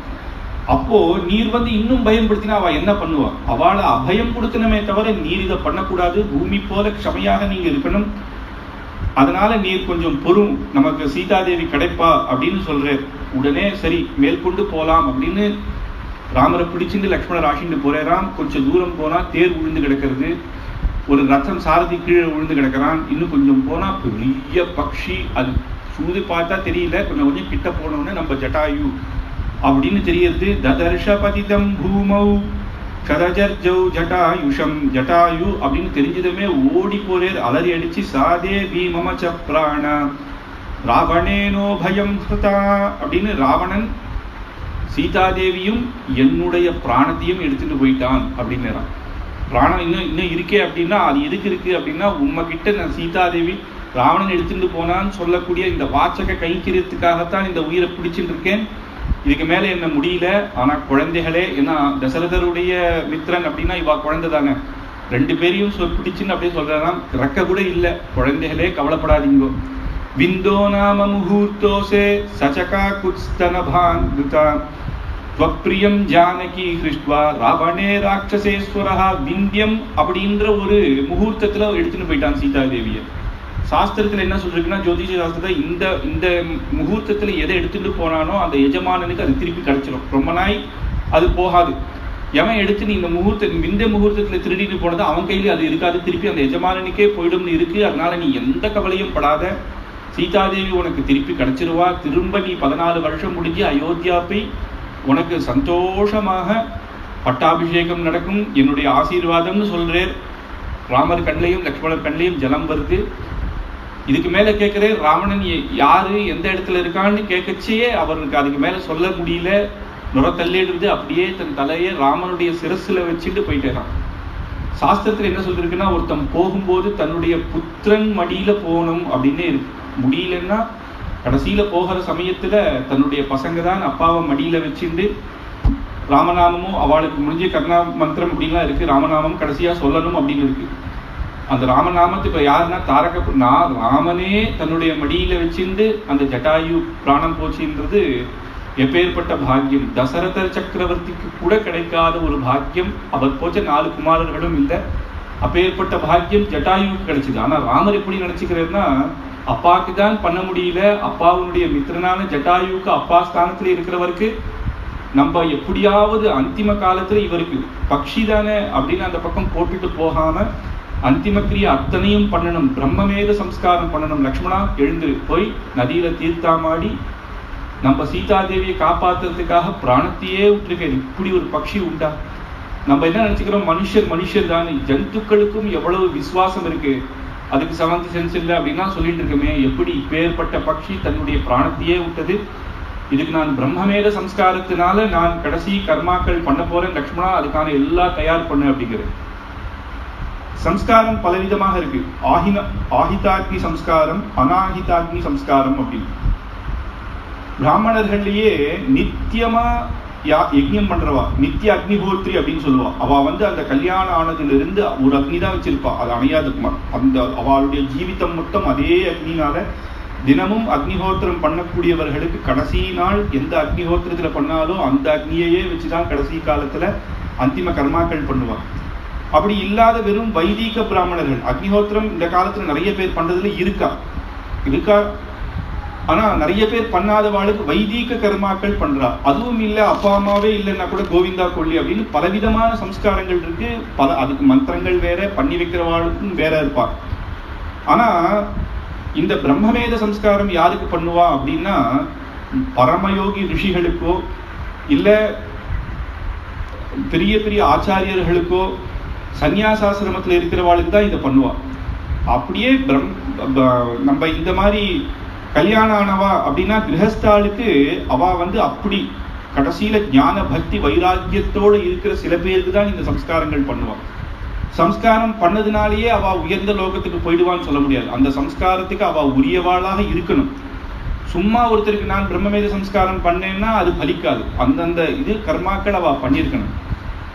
அப்போ ஸ்ரீராமன் அந்த அந்திம கர்மா பிரம்மமேத சம்ஸ்காரம் பண்ணி உடனே சொல்றான், யாகதிஹி யஜ்ஞசீலானாம் ஆஹிதாக்னேஸ்ய யாகதிஹி அபராவர்த்தினம் யாச்ச பூமிர் பிரதாயினாம் கிருத்ரராஜா மகாசத்வம் சம்ஸ்கிருதஸ்ய மயா வ்ரஜ மயாத்வம் சமனுஜ்ஞாதே கச்சே லோகானு உத்தமமான கதிக்கு நீ போரும் ஜட்டாயுவே. நான் சொல்றேன், எப்பேற்பட்ட அக்னிஹோத்ரிகள் அக்னிஹோத்திரம் பண்ணி கடைசி காலத்துல எந்த உயர்ந்த லோகத்தை அடைவாளோ அந்த லோகத்தை நீரும் அடைவாயாக. உமக்கு அது பிடிச்சிருந்தா அந்த லோகத்துக்கு போடும். ஸ்மார்த்த கர்மா பண்ணக்கூடிய பிராமணர்கள் எந்த லோகத்துக்கு போவாளோ அந்த உத்தம கதியை நீ அடைவாயாக. ஸ்வதர்மத்தை பண்ணக்கூடிய அனுஷ்டானத்துல இந்த பூமியில இருக்கிற அத்தனை ஸ்வஜனங்களும் அவாவா தர்மத்தை பண்ணவா எந்த உத்தமமான கதியை அடைவாளோ அந்த உத்தம கதி இருந்தாலும் நீ போலாம். அப்புறம் தர்மத்துக்காக தன்னுடைய நாட்டுக்காக பிரஜைகளுக்காக யுத்தம் பண்ணி போர்ல மரணம் மாறவனுக்கு எந்த வீர ஸ்வர்க்கமோ அந்த ஸ்வர்க்கம் வேணும்னாலும் அங்கேயும் நீர் போலாம் அப்படின்னு. இல்ல பகவத் உபாசனை பண்ணி பக்தியோகம் இல்ல சரணாகதி பண்ணி மோட்சத்துக்கு போடும், மோட்ச பரியந்தம் எங்க உமக்கு வேணுமோ நீர் போலாம். நான் சொல்றேன், என்னுடைய அனுமதியோட கிருத்ரராஜரே நீர் உத்தம கதி போய் சேரணும் அப்படின்னு ராமர் அங்க சொல்றாராம். இதேதான் விஸ்வாமித்திரரும் சொன்னார். திரிசங்குன்னு ஒருத்த இதே சரீரத்தோட சொர்க்கலோகம் போறோம் அப்படின்ட்டு அங்க போனா இந்திரன் அட்டிச்சு துரத்திட்டான். ஆனா இங்க சொன்னவர் யாருன்னு பார்க்கணும். இத்தனை லோகத்துக்கும் தன்னுடைய கையில சாவி வச்சிருந்திருக்காரு. கும்பகோணத்துல சாரங்கபாணி சேவிக்கலாம். அவருடைய உத்திரியத்துல பலவிதமான சாவிகள் கோர்த்து வச்சிருப்பா. என்னன்னா அந்தந்த லோகத்தினுடைய சாவி அவர் கையில இருக்கான். அதனுடைய அர்த்தம் என்னன்னா அத்தனை லோகத்துக்கும் ஜெகத்பிதா ஜெகநாதன் அப்படின்னு அர்த்தம். அப்பேற்பட்ட பகவான் நீ சொல்ற வைகுண்டம் கூட நீர் போறோம், அங்க யாரும் உண்மை எது சொல்றா, என்னுடைய வீடு அப்படின்னு. வைகுண்டம்ன்றது அவருடைய பெரிய வீடு அப்படின்னு சொல்லுவோம். இவர் எதுவுமே பண்ணலையே. இவர் சரி, இவர் பக்ஷி சரி, போர்ல அடிபட்டே அப்படின்னு வச்சிருந்தா கூட பக்ஷி, இவர் ஒன்றும் க்ஷத்திரியன் கிடையாது. சரி, சீதைக்காக உயிரை விட்டேன்னா வீர ஸ்வர்க்கத்தை கொடுத்திருக்கலாம். அப்புறம் இல்ல பிரம்மமேத சம்ஸ்காரத்தினாலன்னு கிடையாது, ஏன்னா அதுக்கு அவர் யோக்கியத்தையாக இருக்கணும். பிரம்மமேத சம்ஸ்காரம் பண்ணதுனால மோட்சம்னு சொல்ல முடியாது. என்ன சொல்றேன்னா, நான் சொல்றேன், நான் அனுமதி கொடுத்தாச்சு நீர் போலாம் அப்படின்னு. அப்போ கிரமமா, ஆனா நேர வைகுண்டத்துக்கு போல கிரமமா தான் போறேன். முதல்ல சொர்க்கத்துக்கு தான் போறேன். காரணம் என்ன அப்படின்னா, எப்பயுமே மரணம், அந்த மரண படுக்கையில் இருக்கும்போது சந்தோஷமா போயிட்டா அது வேற. இவர் போன சமயம் பார்த்தா சீதா தேவியை ராவணன் தூக்கிட்டு போயிட்டான். ராம லக்ஷ்மணர்கள் இப்படி இருக்கா. இந்த சமயத்துல இவருக்கு வைகுண்டத்தை கொடுத்தா கூட அந்த இடத்துல இவரால் சந்தோஷமாக இருக்க முடியும். அதனால சொர்க்கத்துல இருந்து ராவணவத பரியந்தம் இவர் அங்கேருந்து பார்த்து பட்டாபிஷேகம் பண்ணிட்டு அதுக்கப்புறம் இவர் சந்தோஷமாக வைகுண்டத்துக்கு போகணும் அப்படின்னு கிரம திசையில அவர் கொடுக்கிறார். முதல்ல வீரஸ்வர்க்கம் போறேன், எங்க தசரதன் இருந்தாரோ அப்பா கூட கொஞ்ச நாள் இருக்கட்டும் அப்படின்னு அந்த இடத்துக்கு அனுப்புறாராம். அப்பேற்பட்ட இது கிரமமா. அதுக்கு அடுத்தது மேற்கொண்டு ரொம்ப கஷ்டப்பட்டு அப்பா ஸ்தானத்துல இருக்கிறவருக்கு இவருக்காக நமக்கு கிடைச்ச பாக்கியம் இருக்குது அப்படின்னு ராமலக்ஷ்மணர்கள் மேற்கொண்டு சீதாதேவிய அதே போல ஒவ்வொரு இடத்துலையும் ஒவ்வொரு மரமாக கேட்டுட்டு போறா அப்படின்னு. இதுல பாத்ம புராணத்துல வரும். மேல சிவபெருமானும் பார்வதியும் போயிட்டே இருந்தாலும் இப்படி அண்ணா இப்படி அழறாரு அப்படின்னு சிவபெருமான் கிட்ட கேட்கிறான். அப்புறம் பார்த்துக்கலாம் அப்படின்னு அவர் சொல்றதுக்குள்ளயுமே தான் மறைஞ்சிட்டாங்க. என்னால இது பார்த்துட்டு இருக்க முடியாதுன்னு கீழே வந்துட்டாங்க. கீழே வந்தவுடனே ராமன் பார்த்தேறான், பார்வதி நீ எங்க இந்த பக்கம் வந்திருக்க அப்படின்னு சொன்னாலாம். ஏன்னா இப்படி அழற, உங்களுக்கு தெரியாதா அப்படின்னு. நீ சிவபெருமான் கிட்ட போ, அவர் எல்லாம் சொல்லுவார், இப்ப சொல்றதுக்கு எனக்கு டைம் கிடையாது, நான் சீத்தை தேடின்னு போகணும் அப்படின்றது சரித்திரத்துல வரும். அந்த மாதிரி போயிட்டே இருக்கும்பொழுது கபந்தன் ஒரு ராட்சசன் வந்தான். அவன் எப்படி இருப்பான்னா, அவன் ஏற்கனவே இந்திரன் கையால் அடிபட்டான். அதனால அவன் மூஞ்சி வயிற்றுக்கிட்ட இருக்குமா, பெருசான வயிறு அவனுக்கு. அவன் மூஞ்சி அடிச்சு அடியில அவன் மூஞ்சி கீழே வந்து அப்பேற்பட்டவன் நண்டு மாதிரி இருப்பான் பாக்கிறதுக்கு. இந்திரன் வஜ்ராயுதத்தினால அடிச்சுட்டான். ராமலக்ஷ்மணரை நேர இவாளோட சண்டைக்கு வந்துட்டான். லக்ஷ்மணர் பின்னாடியிலேருந்து இழுக்கிறான். லக்ஷ்மணர் கோவம் வந்துட்டு மூக்கு காதி மறுத்துட்டே இருந்தாலும் பெரிய சண்டைக்கு வந்துட்டான். சண்டைக்கு வந்தவன அதே மாதிரிதான் கடைசியில இவாளோட சண்டை போட்டு இவா அடிச்சு ஓரளவுக்கு அடிக்கிறத பார்த்த உடனே யாருன்னு கேட்கிறான். இந்த மாதிரி தசரத குமாரன்னு சொன்ன உடனே அவன் சொல்றான், நான் கந்தர்வராஜன், நானும் சாபத்துல இப்படிதான் இருக்கேன், என்ன நீர் எரிச்சிட்டேன்னா எனக்கு சொர்க்கம் கிடைக்கும், இதுதான் என்னோட சாப விமோச்சனம் அப்படிங்கிறேன். சரி அதே மாதிரி பண்ணிடுவோம் அப்படின்னு 2 பேர் எரிச்ச உடனே கந்தர்வராஜனாக வெளில வந்தானாம். இவன் ஒரு ஆச்சரியமான ஒரு விஷயம் சொல்றான். சுக்ரீவன் ஒரு மகாத்மா இங்க இருக்கே, அவரும் கஷ்டத்துல தான் இருக்கு. ஆனா அவர் கூட போய் நீங்க பரிச்சயம் பண்ணிட்டேன்னா உங்க சீதாதேவி இவர் காப்பாத்தி கொடுத்துருவான் அப்படின்னு அவன் ஒரு வாச்சக கைங்கரியம் ராமாயணத்துல பண்றான். சரி அப்படின்னு மேற்கொண்டு போறான். இப்போ சபரியினுடைய மகாத்மியம் வருது. சபரி அப்படின்னு ஒருத்தி இருந்தா மகா வயசானவ. ஆனா பகவத் பக்தியோட அவருடைய ஆச்சாரியனான மதங்க மகர்ஷி மேல அப்பேற்பட்ட பக்தி. அவ சாதாரணமா காட்டுல சுத்திந்தவ. ஆனா இந்த ரிஷிகளை ஒரு வாட்டி பார்த்தாலாம். மதங்க மகர்ஷி ஆசிரமா அவ அப்படி இவ இருக்கிற இடத்துக்கா வந்து அங்க அனுஷ்டானம் பண்ணும் பொழுது அவ சிஷ்யர்கள் எல்லாம் பார்த்தா. அது பார்த்த உடனே என்னவோ தெரியல, நம்ம பூர்வ ஜென்ம சுகிருதம் அப்படின்னு சொல்லலாம். சில வாட்டி பார்த்த உடனே இவாளை பார்த்த உடனே ஏதோ ஒரு மனசாயிடுறது. அவளை பார்த்து அவ வினயமா அவர்கிட்ட இருக்கிறத பார்த்து அவ அங்கேருந்தே தூரத்திலேருந்து நேரம் போலாமோன்னு தெரியல, அந்த இடத்துல இருந்து சேவிக்கிறா. இவாளுக்கு நம்ம கைங்கரியம் பண்ணணும், இவா மாறி இருக்கணும் அப்படின்னு நினைக்கிறான். உடனே மதங்க மகர்ஷி கிட்ட என்ன பண்ணுவான்னா, காத்தால பிம்மால 4 மணிக்கெல்லாம் அவள் அனுஷ்டானத்துக்கு போயிடுவான். உடனே வந்து அந்த இடத்தெல்லாம் தொடச்சி கோலம்லாம் போட்டு வச்சிருவாளாம். வச்சுட்டு மறைஞ்சு போயிடுவான், பயம் எதிரவத்துக்கு. நேர மதங்க ரிஷி திரும்பி வந்து பார்ப்பேன். இப்படியே பல நாட்கள் யாருப்பா சிஷ்யர்கள் தான் யாரோ போடுறாளோ காத்தால எழுந்து, யார் இது அப்படின்னு கேட்குறாரு. நாங்கள்லாம் இல்லை அப்படின்னு. சரி நீங்க ஒரு நாள் காத்தால யாருன்னு பார்த்து என்கிட்ட அவளை கூட்டுண்டு வரோம், யார் பண்றாளோ அவளை கூட்டுண்டு வரோன்னு. இவா காத்தால 4 மணிக்கு அனுஷ்டானம் போற மாதிரி போயிட்டு ஒழிஞ்சிட்டு இருந்து பாக்குறா. பார்த்தா சபரி வந்து இதை பண்ணிட்டு இருக்கா. சபரியை உடனே பிடிச்சுட்டாவா. வாங்க எங்க குரு கூப்பிடறானுன்னா, ஆஹா என்னை விட்டுருங்க, நான் தெரியாம பண்ணிட்டேன், எனக்கு தெரியல, இதெல்லாம் பண்ணலாமான்னு தெரியலன்ற. அவ சொல்றா, எங்க குரு ரொம்ப சந்தோஷப்பட்டு உன்னை கூப்பிட சொன்னேருமா, உனக்கு நிறைய தருவேன், நீ கவலைப்படாத வான்றா. ஐயோ எனக்கு குரு வேணாம், எனக்கு பயம், அவர்கிட்ட போய் நிக்க முடியுமா அப்படிங்கிறா. இல்ல நீ வா அப்படின்னு கூட்டின்னு போறான். கூட்டிட்டு போன உடனே மதங்க மகரிஷி ரொம்ப சந்தோஷப்படுறே, இந்த ஆசிரமத்திலேயே நீயும் இருமா, நீ இங்க இரு, நாங்க போடுற ஆகாரத்தை சாப்பிட்டுட்டு இங்கேயே இரு, சந்தோஷமா இரு அப்படின்னு சொல்றேன். சிஷ்யர்களுக்கெல்லாம் பல தர்மங்கள் சொல்லி கொடுக்குறேன். அந்த அம்மா ஓரமா இருந்துருவா, காதுல 1-2 விழும். அதை வச்சே மகா ஞானி ஆயிட்டாலாம். ஒவ்வொரு நாளும் அவ பெரிய மகா ஞானி ஆயிடுறான். உடனே மதங்க மகர்ஷி கடைசி காலம் வந்துருது. இனிமேது நமக்கு வந்து இந்த பூமியிலிருந்து விட்டு போன யோகத்திலேயே அவ போயிடுவா, தன்னுடைய சரீரத்தை பஸ்மமாக்கி போயிடுவா. அந்த காலம் வந்துட்டு ஒவ்வொரு சிஷ்யர்களை கூப்பிடுறா. கடைசி நாள் வந்துருத்துப்பா, உனக்கு என்ன வேணும் அப்படிங்கிறான். நான் சொல்றேன், எனக்கு அப்படியே கோடீஸ்வரன் ஆயிடணுன்றான். ஒருத்தர் வந்து எனக்கு வந்து இருக்கிற அத்தனை வித்தியையும் வந்துடணும் அப்படிங்கிறான். ஒவ்வொருத்தரும் ஒவ்வொன்று கேட்கறான். ரிஷி சொன்னார், இத்தனை வருஷம் இவாளுக்கு சொல்லி கொடுத்த வித்தியையே வேஸ்ட் ஆயிடுச்சு, திருப்பி இதே தான் கேட்கறாவா அப்படின்னு. சபரி அழிச்சுட்டு வா அப்படிங்கிறது. கடைசியா சபரி அழிச்சுட்டு வரு. சபரியை போய் கூப்பிடுறான். நான் எப்படி ஆசிரமத்துக்குள்ள வருதுங்க? இல்ல சுவாமி கூப்பிட்டாச்சு, நீ வரணும் அப்படின்னு உடனே சபரி அழிச்சுட்டு வர.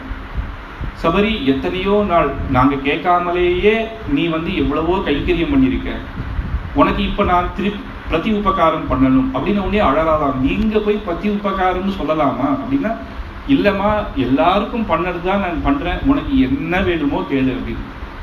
எனக்கு இதுதான் வேணும்ன்றது என்ன சுவாமி தெரியும், எனக்கு என்ன வேணும்னு எனக்கு தெரியாது, உமக்கு என்ன எனக்கு நல்லதோ அதை நீ பண்ணும் அப்படின்ன உடனே, நான் நேர சொல்லி கொடுக்கலனாலும் இவதான் என்னுடைய சிஷ்யை அப்படின்னு சந்தோஷப்பட்டு, உமக்கு நான் ஒரு வரம் தரேன், ராம லக்ஷ்மணர்கள் உன்னை தேடிண்டு சபரி எங்க அப்படின்னு இந்த பக்கம் வரும் பொழுது உன்னுடைய கிரகத்துக்கு நேர வருவா. இந்த ராம நாமத்தை சொல்லி கொடுத்து, இந்த நாமத்தை நீ சொல்லிட்டு, இந்த நாமம் என்ன, இதனுடைய அர்த்தம் என்ன அப்படின்னு கேட்கறாங்க. அதெல்லாம் தெரிஞ்சுக்க வேணாம், இந்த நாமத்துக்குரியவன் நேரம் உங்ககிட்ட வருவான், அன்னைக்கு உனக்கு எல்லாம் புரியும் அப்படின்னு. உடனே அந்த இடத்துலயே அவருடைய பிராணத்தை இங்க விடுறேன், சரீரத்தை விடுறேன். சபரிக்கு ரொம்ப கண்ணில் ஜலம். ஆனா சபரிக்கிட்ட மட்டும் சொல்றேன், நான் இங்கதான் இருப்பேன், நீ கவலைப்படாத அப்படின்னு. ஒரு இதுவா உன்னை ஆசீர்வாதம் பண்ணிட்டு தான் இருப்பேன்னு ஒரு அக்னி தேஜஸ் இங்க இருக்கு.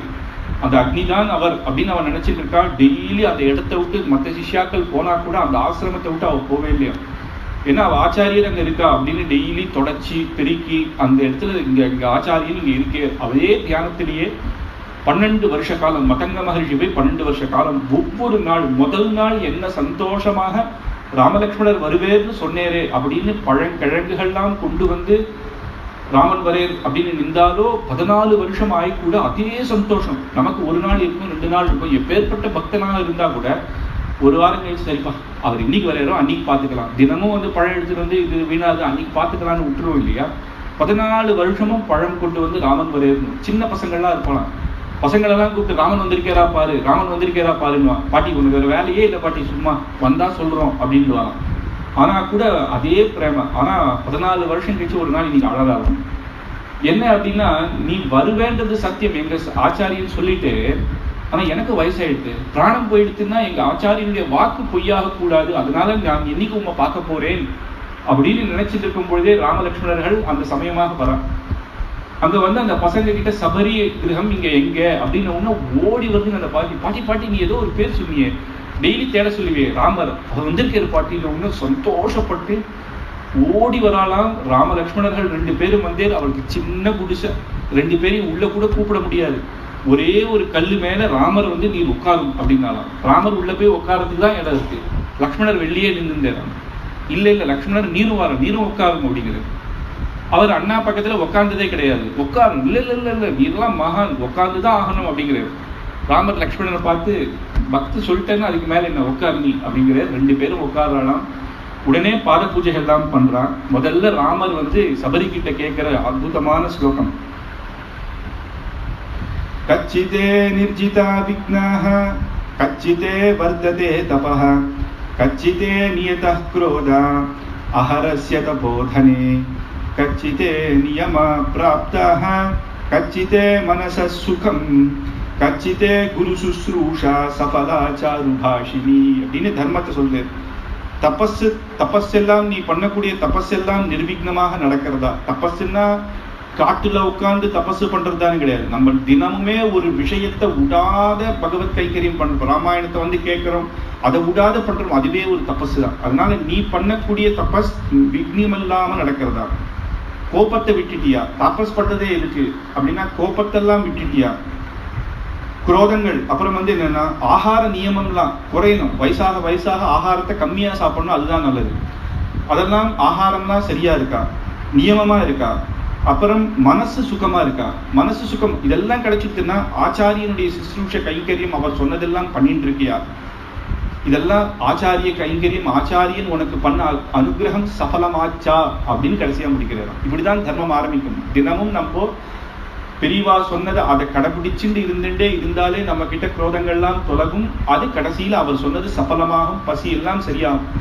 அப்படிதான் நம்மளுடைய இந்திரியங்கள் அடக்க முடியும். இந்திரியங்கள் அர்ஜுனனே கேட்கிறான், நீ பாட்டுக்கு சொல்ற கிருஷ்ணா தேர்ல சொல்லிருக்கியா பகவத்கீதையில இந்திரியங்கள் அடக்குன்னு நீ சொல்லிடுற சுலபமா? கண்ணு காது மூக்கு எல்லாம் பகவான் எதுக்கு கொடுத்தேன்னா பகவானை சேவிக்கதான், பகவான் விஷயத்தை கேட்கதான், பகவத் பிரசாதத்தை சாப்பிடதான் இந்திரியங்கள் சொல்றது. இது அவ்வளவு சுலபமா நடந்துட மாட்டோம். கிருஷ்ணர் சொல்றது நடக்காது, கஷ்டம்தான். அப்ப நான் என்ன பண்றதுங்கிறது, அதுக்கு நீ சிரமப்படணும். நான் சொல்றேன் கேளு, கண்ணு நீ எல்லாத்தையும் பகவான் கிட்ட தள்ளு, பகவானையே சேவிக்கிறேன், கண்ணை கொண்டு வந்து பகவானையே சேவி, பகவத் பிரசாதமே சாப்பிடு, பகவத் விஷயத்தையே கேட்டுட்டே இரு. அப்படி நீ பண்ணாதான் அந்த பகவான் என்கிட்ட தள்ளு. நீ எல்லா உடைய இந்திரியத்தை ஸ்திரமா வச்சுக்கணும்னா என்கிட்ட தள்ளிடு, அதுதான் உனக்கு சுகம் அப்படிங்கிறது. அந்த மாதிரி எல்லாம் சொல்லி உனக்கு சஃலமாச்சா அப்படின்னு கேட்டவுடனே நம்ம என்ன சொல்லுவோம், எங்க சுவாமி சஃலமாச்சு, நீர் 14 வருஷம் கழிச்சு வந்து நம்ம எல்லாம் அப்படி சொல்லிடுவோம். ஆனா சபரி சொல்லலாம், அத்ய பிராப்தம் சபசித்தி சந்தர்ஷனான்மய, நீர் வந்தேரே உம்முடைய தரிசனம் கிடைச்சதே சஃலமாச்சான்னு கேட்கலாமா? இன்னைக்கு இப்பவே சஃலமாயிடுது, என்னுடைய ஆச்சாரியர் எனக்கு அனுகிரகம் பண்ணது சஃலமாயிடுது அப்படின்னு. त्वयि देवा वरे रामे पूजिते पुरुषर्षभः அப்படின்னு தேவன் அப்படின்ற சப்தத்தை போடுறார். ராமாயணத்துல எங்க பார்த்தாலும் முதல் நாளே அவர் என்ன கேட்டார், நரன சொல்லும்னு சொல்றார். யாரா இருந்தாலும் நரசார் தூலா அப்படின்னு தான் விஸ்வாமித்திரர் சொல்றாரு. நரர்கள் அப்படின்னா மனுஷர்கள்ல சிரேஷ்டவர். மனுஷன்னா இங்க முதல்ல சபரிதான் தேவ சப்தத்தை போடுறார். தேவ சப்தம் சாட்சாத் பகவானுக்கு தான்.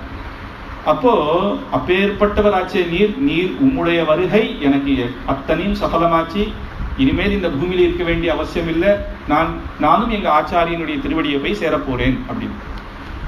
உடனே அதுக்கு முன்னாடி சொல்றாங்க, நீர் வந்திருக்காரு இல்லையா, வந்த உடனே கைங்கரியம் பண்ணணும். போன உடனே ஆச்சாரியன் என்ன கேட்பார், ராமர் வந்தேரா கைங்கரியம் பண்ணிட்டானா, ஐயோ மறந்துட்டேனே அப்படின்னு சொல்லக்கூடாது. உமக்கு கைங்கரியம் பண்ணணும்னு உட்கார வச்சு பாத பூஜைகள்லாம் பண்ணி பழங்கள்லாம் கொண்டு வந்தாலாம். பழங்கள் கொண்டு வந்தா எங்கேருந்து கொண்டு வந்தா, ஆத்து வாசல்ல விளைஞ்சுதா அப்படின்ற மாதிரி.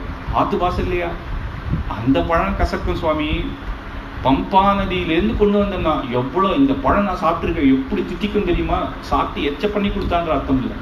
இந்த மரத்துல இதை சாப்பிட்டு பார்த்துருக்கான், இந்த பழங்கள் நல்லா இருக்கும் அப்படின்னு அந்த பழத்தை ஒன்னொன்னா பொறுக்கி இதை நான் உமக்காக எடுத்து வந்திருக்கேன் அப்படியா.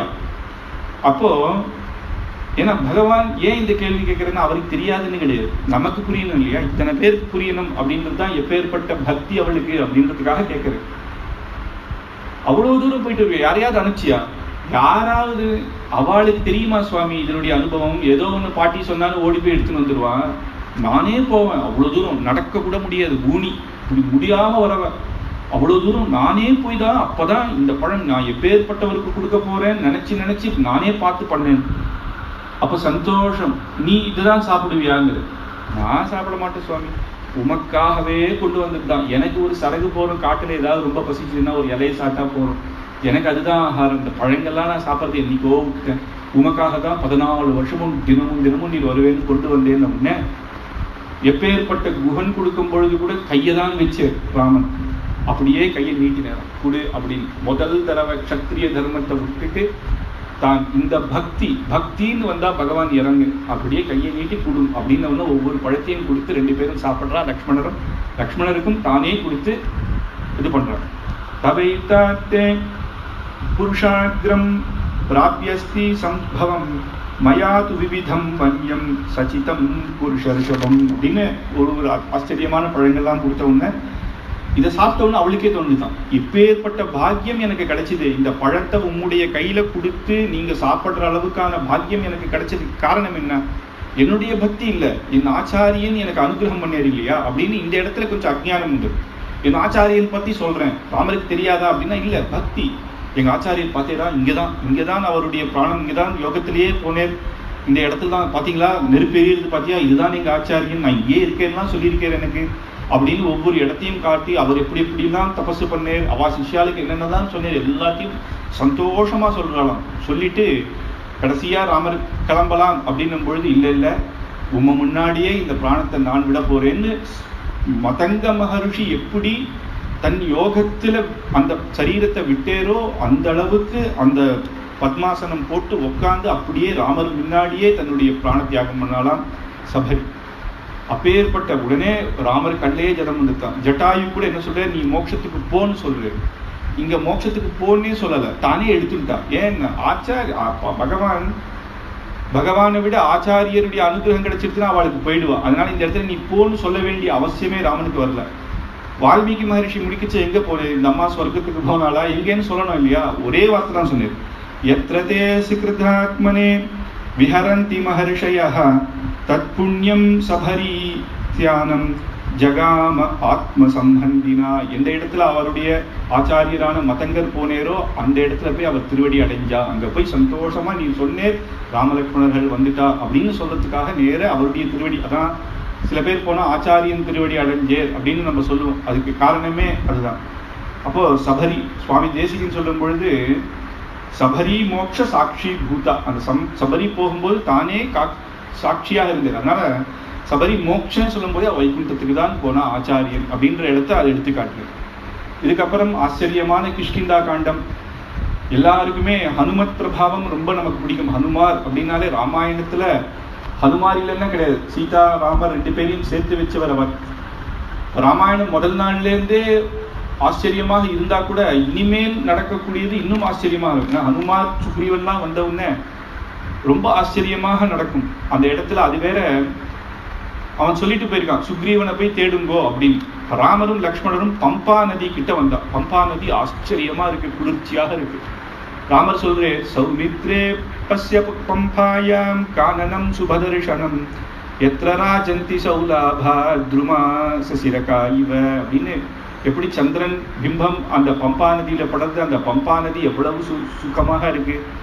லக்ஷ்மணா பாத்தியா, எல்லாமே இருக்கு. பரதஸ்தஸ்ய சதுக்கேன வைதேஹி ஹரணேனிச்ச. பரதன் சேர்த்துக்க முடியல, காட்டுக்கு வரேன்னு சொன்னான், அவனை ஆசிட்டு போக முடியல. இப்ப சீதையும் காணாம போயிட்டான். இந்த இடத்துல சீதாதேவி இருந்தா எவ்வளவு நல்லா இருக்கும். 2 பேரும் சேர்ந்து இந்த பம்பா நதியை நாங்க எப்படி அனுபவிச்சிருக்கலாம், சீதை இல்லைன்றது ஒரு சோகம் அப்படின்னு சொல்லிட்டு இருக்கும் பொழுதே கச்ச லக்ஷ்மண பஸ்யாத்வம் பரதம் பர்த்துவத்சலம் அப்படின்னு லக்ஷ்மணன் சொல்றேன். அண்ணா உற்சாகமா இருக்கும். எப்பயுமே ஒரு மனுஷன் மேல அதி பிரீத்தி அதி பிரேம வைக்கக்கூடாது. அதி பிரேம வைக்க இவர் என்ன சொல்றேன்னா, இந்த இடத்துலயே ஒரு இடத்துல லக்ஷ்மணனை பார்த்து சொல்றேன், லக்ஷ்மணா சீதாதேவி இல்லாம என்னால ஒண்ணும் பண்ண முடியாது, பிராணத்தை விட்டுடலான்னா பயமா இருக்கு. அங்க போனா அப்பா கிட்ட பரலோகத்துல நான் என்ன சொல்லுவேன், 14 வருஷம் முடிக்காத வட்டியே அப்படின்னு அவமானமா இருக்கும். எனக்கு அப்பா முன்னாடியும் பார்க்க முடியல. ஆனா சீதை இல்லாம திருப்பியும் அயோத்திக்கு போறதுன்றது நினைச்சு கூட பார்க்க முடியாது. முதல்ல வந்தா கௌசல்யா மாதா சீதை எங்கன்னு கேட்பா. அது எவ்வளவு பெரிய அவமானம். நீ திரும்ப போயிடு, நீ போ, அங்க போய் பரத சத்ருக்னா 14 வருஷத்துக்கு மேல ஒரு க்ஷணம் கூட இருக்க மாட்டேன்னு பிராணத்தியாகம் பண்றேன்னு அவா வேற சொல்லிட்டா. பயமா இருக்கு. நீ போய் அவ கிட்ட சொல்லு, அண்ணாவால ஒன்றும் பண்ண முடியாம ஆயிட்டேர், அவர் எங்கேயோ தலைமறைவாயிட்டேர்னு நினைச்சு நீ போய் சொல்லிட அப்படிங்கிறது.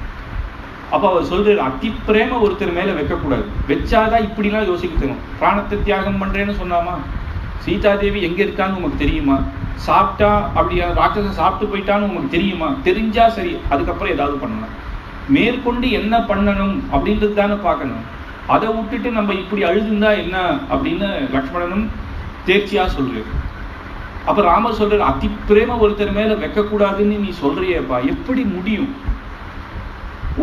எனக்கு உடம்பு சரியில்லைன்னா சீதாதேவி ஒரு ஔஷதம் போல இருப்பாள், விளையாடிச்ச ஒரு தோழி போல இருப்பாள். ஒரு யஜ்ஞயாகம் பண்ணணும்னா தர்மபத்னி போல பக்கத்துல இருந்து அப்படியே பயந்த சுபாவமாக அப்படி வினயமாக ஒவ்வொன்றும் பண்ணுவாள்.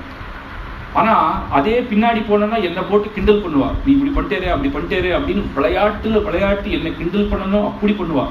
ஆனா யஜ்ஞயாகத்துல பார்த்து இவளா அந்த சீத்தை அப்படின்னு தோணும். அவ்வளவு பக்தி யாகத்து மேல. கைங்கரியம் பண்ணிச்ச ஒரு சிஷ்ய போல இருப்பா. அப்படின்னா கைங்கரியத்தை பண்ண புஷ்பம் எடுத்துட்டு வா, சந்தனம் எடுத்துன்னு சொன்னா ஓடி ஓடி ஓடி எடுத்துன்னு வருவா எல்லாத்தையும். அப்படி கஷ்டம்னு வந்தா ஒரு சகல விதமான பந்துவாகவும் இருப்பா. நாங்க தனியா பேசச்சு அழுவேன், இந்த மனுஷ ஜென்மா எதுக்கு எனக்கு? அப்பா போயிட்டு ராஜ்யம் போச்சு, என்னால இவ்வளவு பெரிய அவமானம், என்னாலதான் அப்பா போயிட்டு அப்படின்னு எல்லாம் ஒவ்வொரு நாளும் நினைப்பேன். ஆனா சீதை தான் சகல பந்துவாக இன்னும் சமாதானப்படுத்துவார். அப்படி இருக்கும் பொழுது அப்பேற்பட்ட சீதை இப்ப இல்லைன்னு நினைக்கும் பொழுது அதிஸ்நேகம் ஒருத்தர் மேல வைக்காதுன்னு சுலபமா சொல்லிடுறிய லக்ஷ்மணா, முடியுமா அது அப்படின்னு சொல்றேன். அப்போ லக்ஷ்மணன் சொல்றே, அண்ணா நீர் ரொம்ப யோசிக்காதையும், சுக்ரீவன் ஒருத்தர் இருக்கே அவர் தேட போகணும்னு சொன்னா இல்ல, முதல்ல அந்த காரியத்தை பாவம், நீர் இப்படி தனியா இருந்தா நீர் இப்படிதான் பேசிட்டு இருப்பேர், கிளம்பும் அப்படின்னு சுக்ரீவன் சொன்னேரோ இல்லையோ, அந்த மலையில சுக்ரீவன் உட்கார்ந்துட்டு இருக்கான். அவன் அங்கே இங்கேயும் பார்த்துட்டு இருக்கான். அவன் முதல்லயே இவா 2 பேர் இங்கதான் உட்கார்ந்துட்டு இருக்கான். ஆனா அவனுக்கு அந்த திருஷ்டியில படலை இவா 2 பேரும். அதான் நான் சொன்னேன், பெருமாளுடைய அனுகிரகம் இருந்தா தான் நம்ம பெருமாளை சேவிக்க முடியும் அப்படின்னு. சுக்ரீவன் அவ 2 பேரும் பேசினாலோ இல்லையோ இப்படி பார்த்தான், இவா 2 பேரையும் பார்த்துட்டான். யார் இது வேடுவன் போல வில்ல வச்சுட்டு இருக்காளேன்னு இவனுக்கு ஒரே பயம். ஆஹா, வாலிதான் என்ன அடிக்கிறதுக்கு வந்துட்டானோ அப்படின்னு உடனே அங்கேயும் இங்கேயும் குதிக்கிறார். ஒண்ணுமே இல்லை, ரொம்ப பயந்துட்டே. உடனே ஹனுமார் நேர சுக்ரீவனை பார்க்க வரு. ஏதௌ வனமிதம் துர்க்கம் வாலி பிராணி ஹத உத்ருமா, வாலிதான் என்ன அடிக்க வந்திருக்கான், ஹனுமார் நீதான் என்ன காப்பாற்றணும். ஹனுமார் சொல்றார், ஏன் சுவாமி சுக்ரீவ ஏன் பயப்படுற, ராஜான்று ஹனுமார். வாலிதான் அந்த ராஜா இருந்தா கூட சுக்ரீவன் மேல அவ்வளவு பரிவு ஹனுமார். ராஜா நீர் ஏன் பயப்படுற அப்படின்னா, ஒருவேளை வாலிதான் இவாளை அனுப்பிச்சிருப்பானோ, நம்ம ஒண்ணு பண்ணலாம், அப்படி இவாளை நம்ம சிநேகிதம் பண்ணி இவாளை வச்சு வாலியை நம்ம அடிச்சிடலாம், அந்த மாதிரி யோசிக்கும், ஏன் பயப்படுறார் அப்படிங்கிற. இல்ல எனக்கு பயமா இருக்குங்க. சரி நான் போறேன், நீர் போ, அவர் பக்கத்துல போய் பாருங்க, இவா நமக்கு ஏத்தவாளா இல்லையா, ஏன் இங்க வந்திருக்கா எல்லாம் கண்டுட்டு எனக்கு சொல்லும் அப்படிங்கிறது. உடனே ஹனுமார் கிளம்பின உடனே முதல்ல இப்ப வானர ரூபமா போனா அவ பார்த்து நம்ம கிட்ட பேசுவாளோ இல்லையோன்னு தெரியாது. சரி அப்படின்னு பிக்ஷு ரூபத்துல போரு. பிக்ஷு ரூபத்துல பெரியோர்கள் 2 விதமாக வியாக்கியானம் பண்றார். பிரம்மச்சாரியாக போரு, பிரம்மச்சாரியும் பிக்ஷை கேட்பார். அப்புறம் சன்னியாசியாகவும் போரு, சில பேர் சொல்றா சன்னியாசியாக போனேர் அப்படின்னு. சரி எப்படி எதுவோ அர்த்தம், ஆனா அவர் பிக்ஷு ரூபத்துல போனேர்.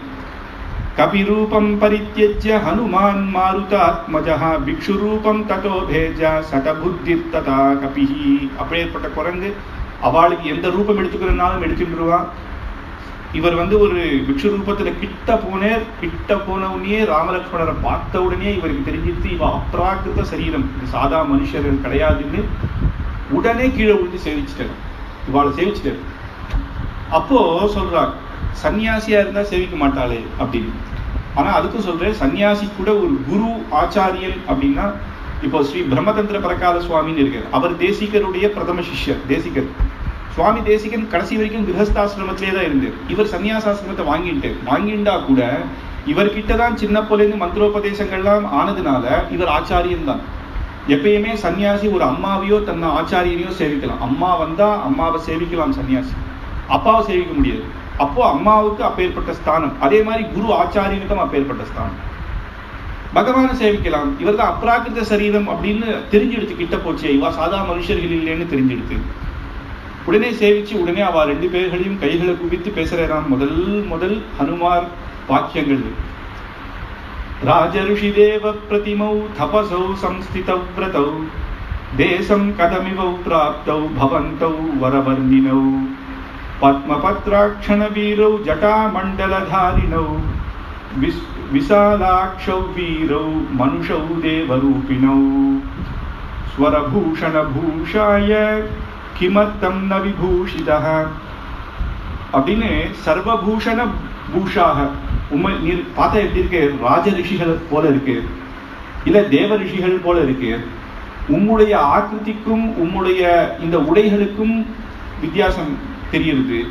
உங்க பார்த்தா ஒரு பெரிய மகாராஜா மாதிரி இருக்கார், ஆனா இந்த உடையோ ரிஷிகள் போல இருக்கார். ஒருவேளை நீர்கள் ராஜ ரிஷியா, இல்ல தபசௌ சம்சிதௌ வ்ரதௌ, ஒருவேளை உமக்கு விரதத்தினால இந்த மாதிரியான உடைகள் போட்டு நீங்கள் வந்திருக்கீரா?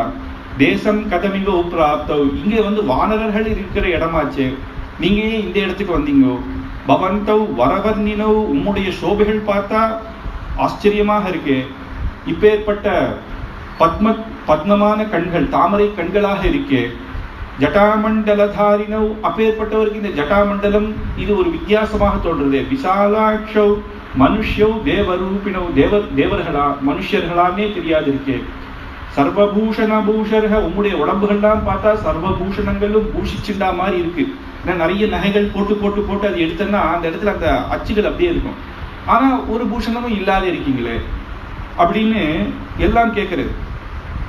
விபூஷிதாம் சசாகரவனம் கிருஷ்ணாம் அப்படின்னு ஒவ்வொன்றா கேட்கும் பொழுது பதிலே சொல்லல அப்படிங்கும் பொழுது ஏவம் மா பரிபாஷந்தி கஸ்மதை வ விபாஷதா அப்படின்னு ஒருவேளை நான் அதிகமாக கேட்டேனோ, நீங்க ஏன் பதில் சொல்லாமையே இருக்கீங்க அப்படின்னு முதல்ல புரிஞ்சது. யாருக்காவது ஃபோன் பண்ணிட்டு நீங்க யார் பேசுறதுன்னா கோவம் வந்துடும். நீ தானேப்பா ஃபோன் பண்ண, நீ தான் சொல்லணும் முதல்ல யாருன்னு நம்ம சொல்லுவோம். அந்த மாதிரி நம்ம போயிட்டு இவாளை கேட்டுட்டு இருக்கோமே, ஒருவேளை நம்ம யாருன்னு தெரிஞ்சுக்கணும்னு அவ ஆசைப்படுறாளோ அதனால பேசலையோ அப்படின்னு. சுக்ரீவோ நாம தர்மாத்மா கஷ்சித் வானரயூ கபாஹ பிராப்தோஹம் பிரேஷிதஸ்தேன சுக்ரீவேண மகாத்மா. சுக்ரீவன் மகாராஜா இருக்கே, அவருக்கு யஜ்ஞவானர முகாபாம் ஹனுமான் நாம வானரஹ, அவருடைய மந்திரியாக இருக்கேன் நான், ஹனுமான் என்பது என்னுடைய திருநாமம் அப்படின்னு. உடனே கபிரூபத்திலேயே அவர் வந்துட்டு அதை பார்த்த உடனே ராமருக்கு இவரை பார்த்த உடனே இப்படி பேசுறாரு. ஒரு வானரன், சாதா ஒரு வானரன், ஆனா இவர் பேசுறத பார்த்தா இவர் வானரன் எனக்கு தோணல. லக்ஷ்மணரை பார்த்து சொல்றாரு, லக்ஷ்மணா இவருக்கு நீ சமாதானம் சொல்லிடுற. அப்ப இதுக்கு 3 விதமான வியாக்கியானங்கள் பண்றார். இவர் எதுக்கு லக்ஷ்மணரை பார்த்து பேச சொல்றாரு அப்படின்னா, சில பேர் என்ன சொல்றாரு, ராஜா ராஜாவோட தான் பேசுவார், மந்திரி மந்திரியோட தான் பேசுவார், புரோட்டோகால் இருக்கும். பக்கத்து தேசத்து பிரசிடென்ட் வந்தா பிரசிடென்ட் தான் போய் ரிசீவ் பண்ணணும், மினிஸ்டர் வந்தா மினிஸ்டர் தான் பிரசிடென்ட் பண்ணணும். அப்பேற்பட்டவர் ராமர் கிடையாது. நேத்தி நம்ம பார்த்து சூர்பனகையோட 1 மணி நேரம் ராமாயணத்தை சொன்னவர் அவரா, அதுவும் இப்பேற்பட்ட ஹனுமாரை பார்த்து லக்ஷ்மணா நீ பேசுன்னு சொல்லக்கூடிய அந்த மாதிரி மமத்தை ராமனுக்கு என்னைக்குமே கிடையாது.